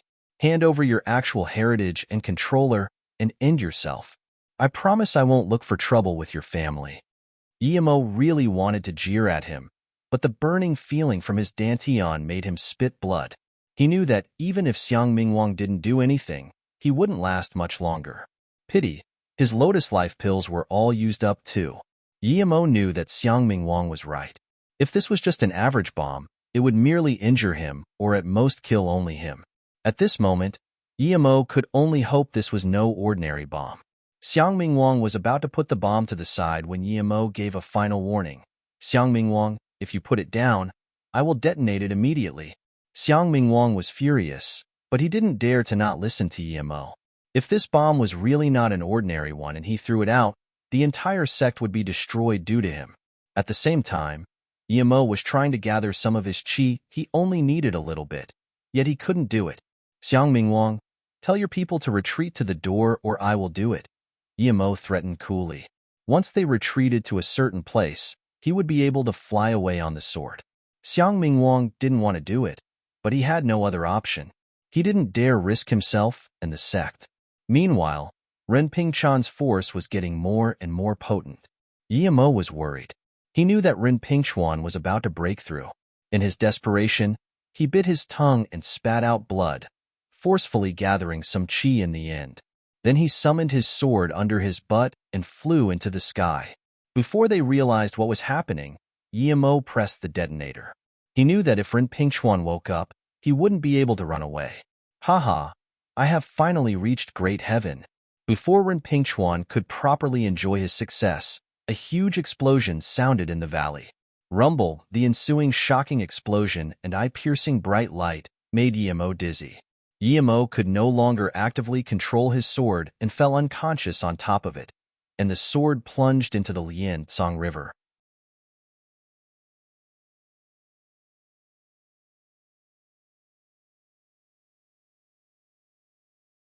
On the outskirts of the Mai Snow Mountains, a woman was climbing them arduously. The woman wore a blue puffer jacket and carried a huge climbing backpack. On the outskirts of the Mai Snow Mountains, a woman was climbing them arduously. The woman wore a blue puffer jacket and carried a huge climbing backpack. It wasn't the best season for climbing. She was the only one doing it at a time like this. Her hair was messy due to the wind, but her cold expression also showed perseverance, as though she would never give up climbing, no matter what. But she also knew that she was still far from the peak. If Yimo saw her, he would recognize her as the woman he had saved twice whose name was Yangzhu. Although she hated Yimo, she had to admit that Yimo had saved her last night. No matter what, she felt that Yimo had some bad intentions towards her. Regardless of whether her instincts were right or not, she left the city that night, but she didn't go back to Beijing. She knew that the one who could protect her, her master Tan Jiao, had entered solitary training once again.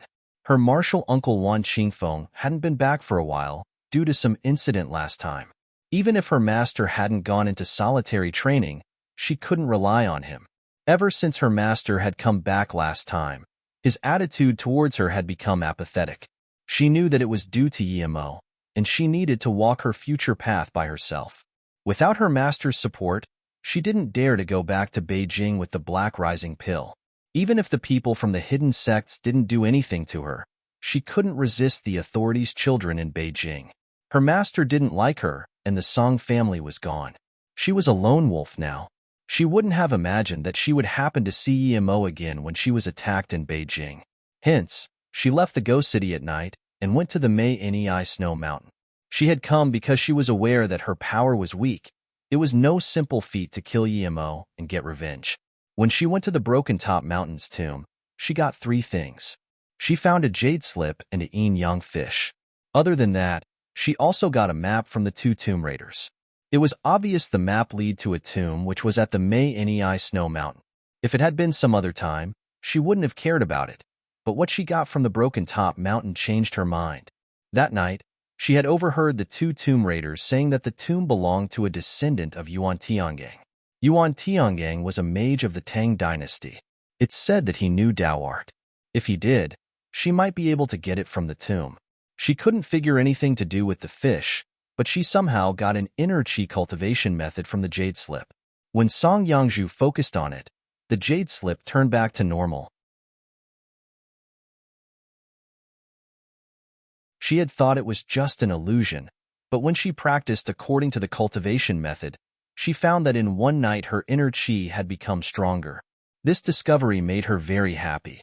Still, she was disappointed to find out that she couldn't get anything from it when she tried investigating.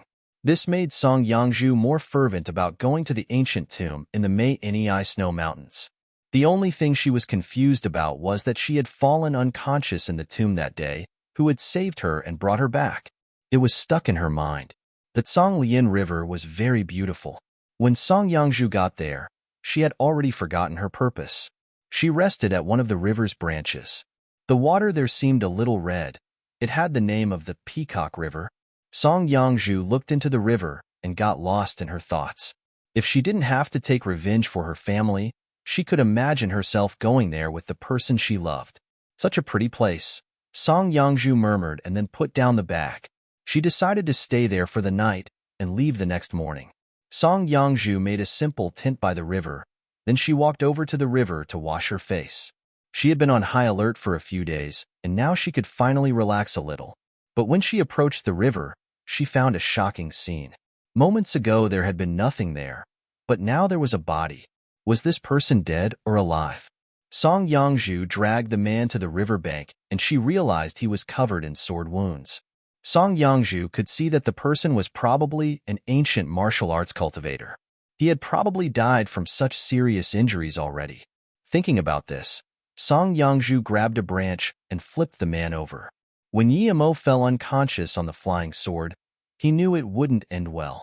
Since he didn't have any qi, he didn't manage to stop himself and fell straight into the river. The cold water woke him up briefly. Yimo couldn't do anything to heal himself. He couldn't even move. He could only change his breathing into inner breathing, but that would only make him last a few more days. When he was flipped over, he woke up for a brief moment, but he knew that it would only last for a short while. He was soon going to fall unconscious again. "It's you." Song Yangzhu looked at Yimo dazedly. She wouldn't have expected that the person she had tried to kill with all her might would fall into her hands in that state. Was that the subtle cause and effect that exists in the world? The heavens had given him to her, so she could get revenge. In that moment, Song Yangzhu pulled out a dagger without hesitation.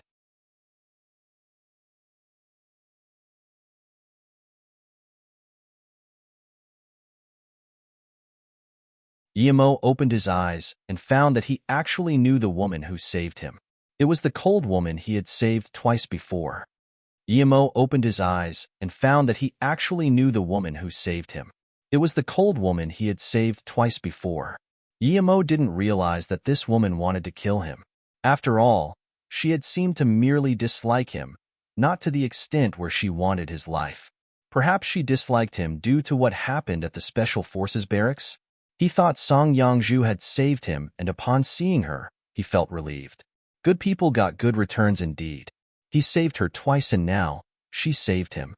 Thinking about this, Yimo forced a smile through the pain and said, "It seems I'm quite lucky today."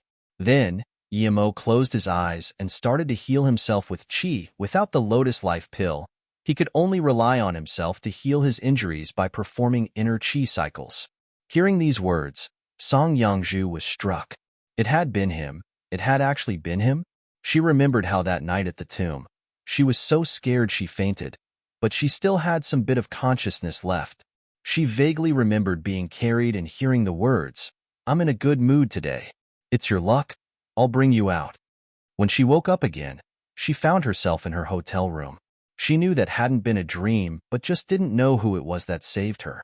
The way that man had said lucky was the exact same way as Emo just now. Song Yangzhu was dazed. She didn't think the person she wanted to kill would turn out to be her two-time savior. Enemy or benefactor? Enemy or benefactor? Song Yangzhu's hand was shaking. She wasn't sure if she should kill Emo or not now. What should she do? Emo didn't know what Song Yangzhu was thinking and was fervently healing himself. He didn't expect himself to be wounded so badly this time. Emo knew that his power was at the peak of the outer hidden sex, yet he encountered this hardship. Without some fortune, he wouldn't be able to power up any further. That Ren Pingxuan was really strong, but that bomb was pretty powerful too. Even Ren Pingxuan might not have been able to survive that explosion. It would be best if he died from the blast. Emo was sure that all the other Gourd Cave members were dead. Seeing the unconscious Emo, Song Yangzhu struggled before praying by the river. Grandpa, Emo is an enemy of the Song family, but he saved me. I want to kill him, but I really can't kill an unconscious person, someone who has saved me before at that. Grandpa, what should I do? Song Yangzhu was crying helplessly by the river bank. Emo wasn't completely unconscious, and he heard Song Yangzhu's words clearly. So she was from the Song family. Emo's heart went cold, and his chi nearly got messed up. He quickly calmed down, but he truly didn't know whether this was fortune or calamity. The only thing he could do for now was to pray for Song Yangzhu not to kill him.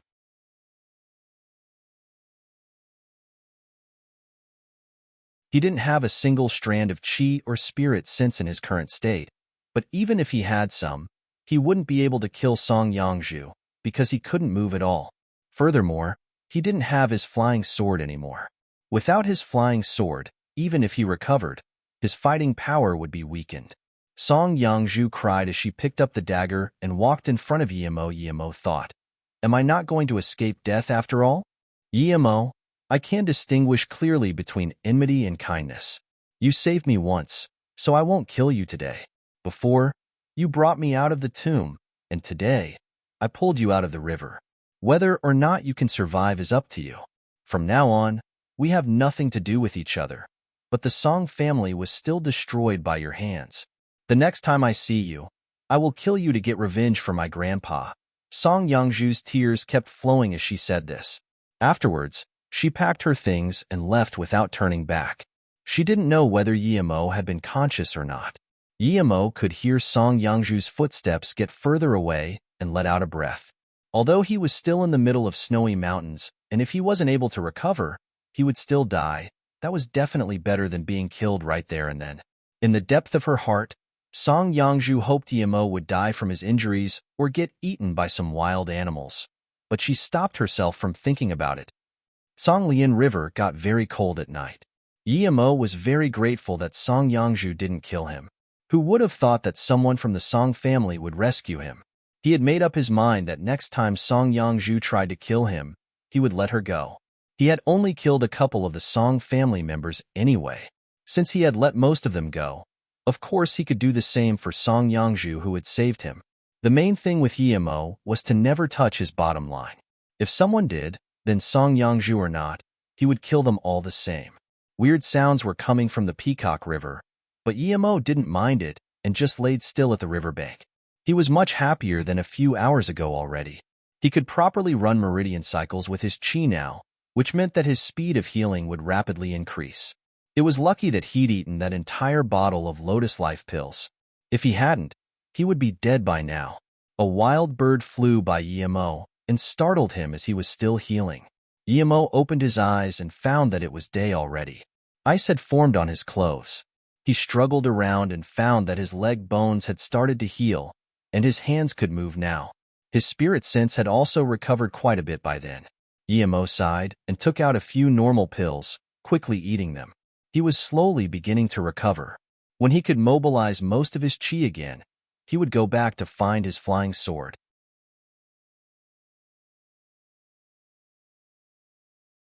Once he did, he would go find some more herbs and concoct more Lotus Life pills.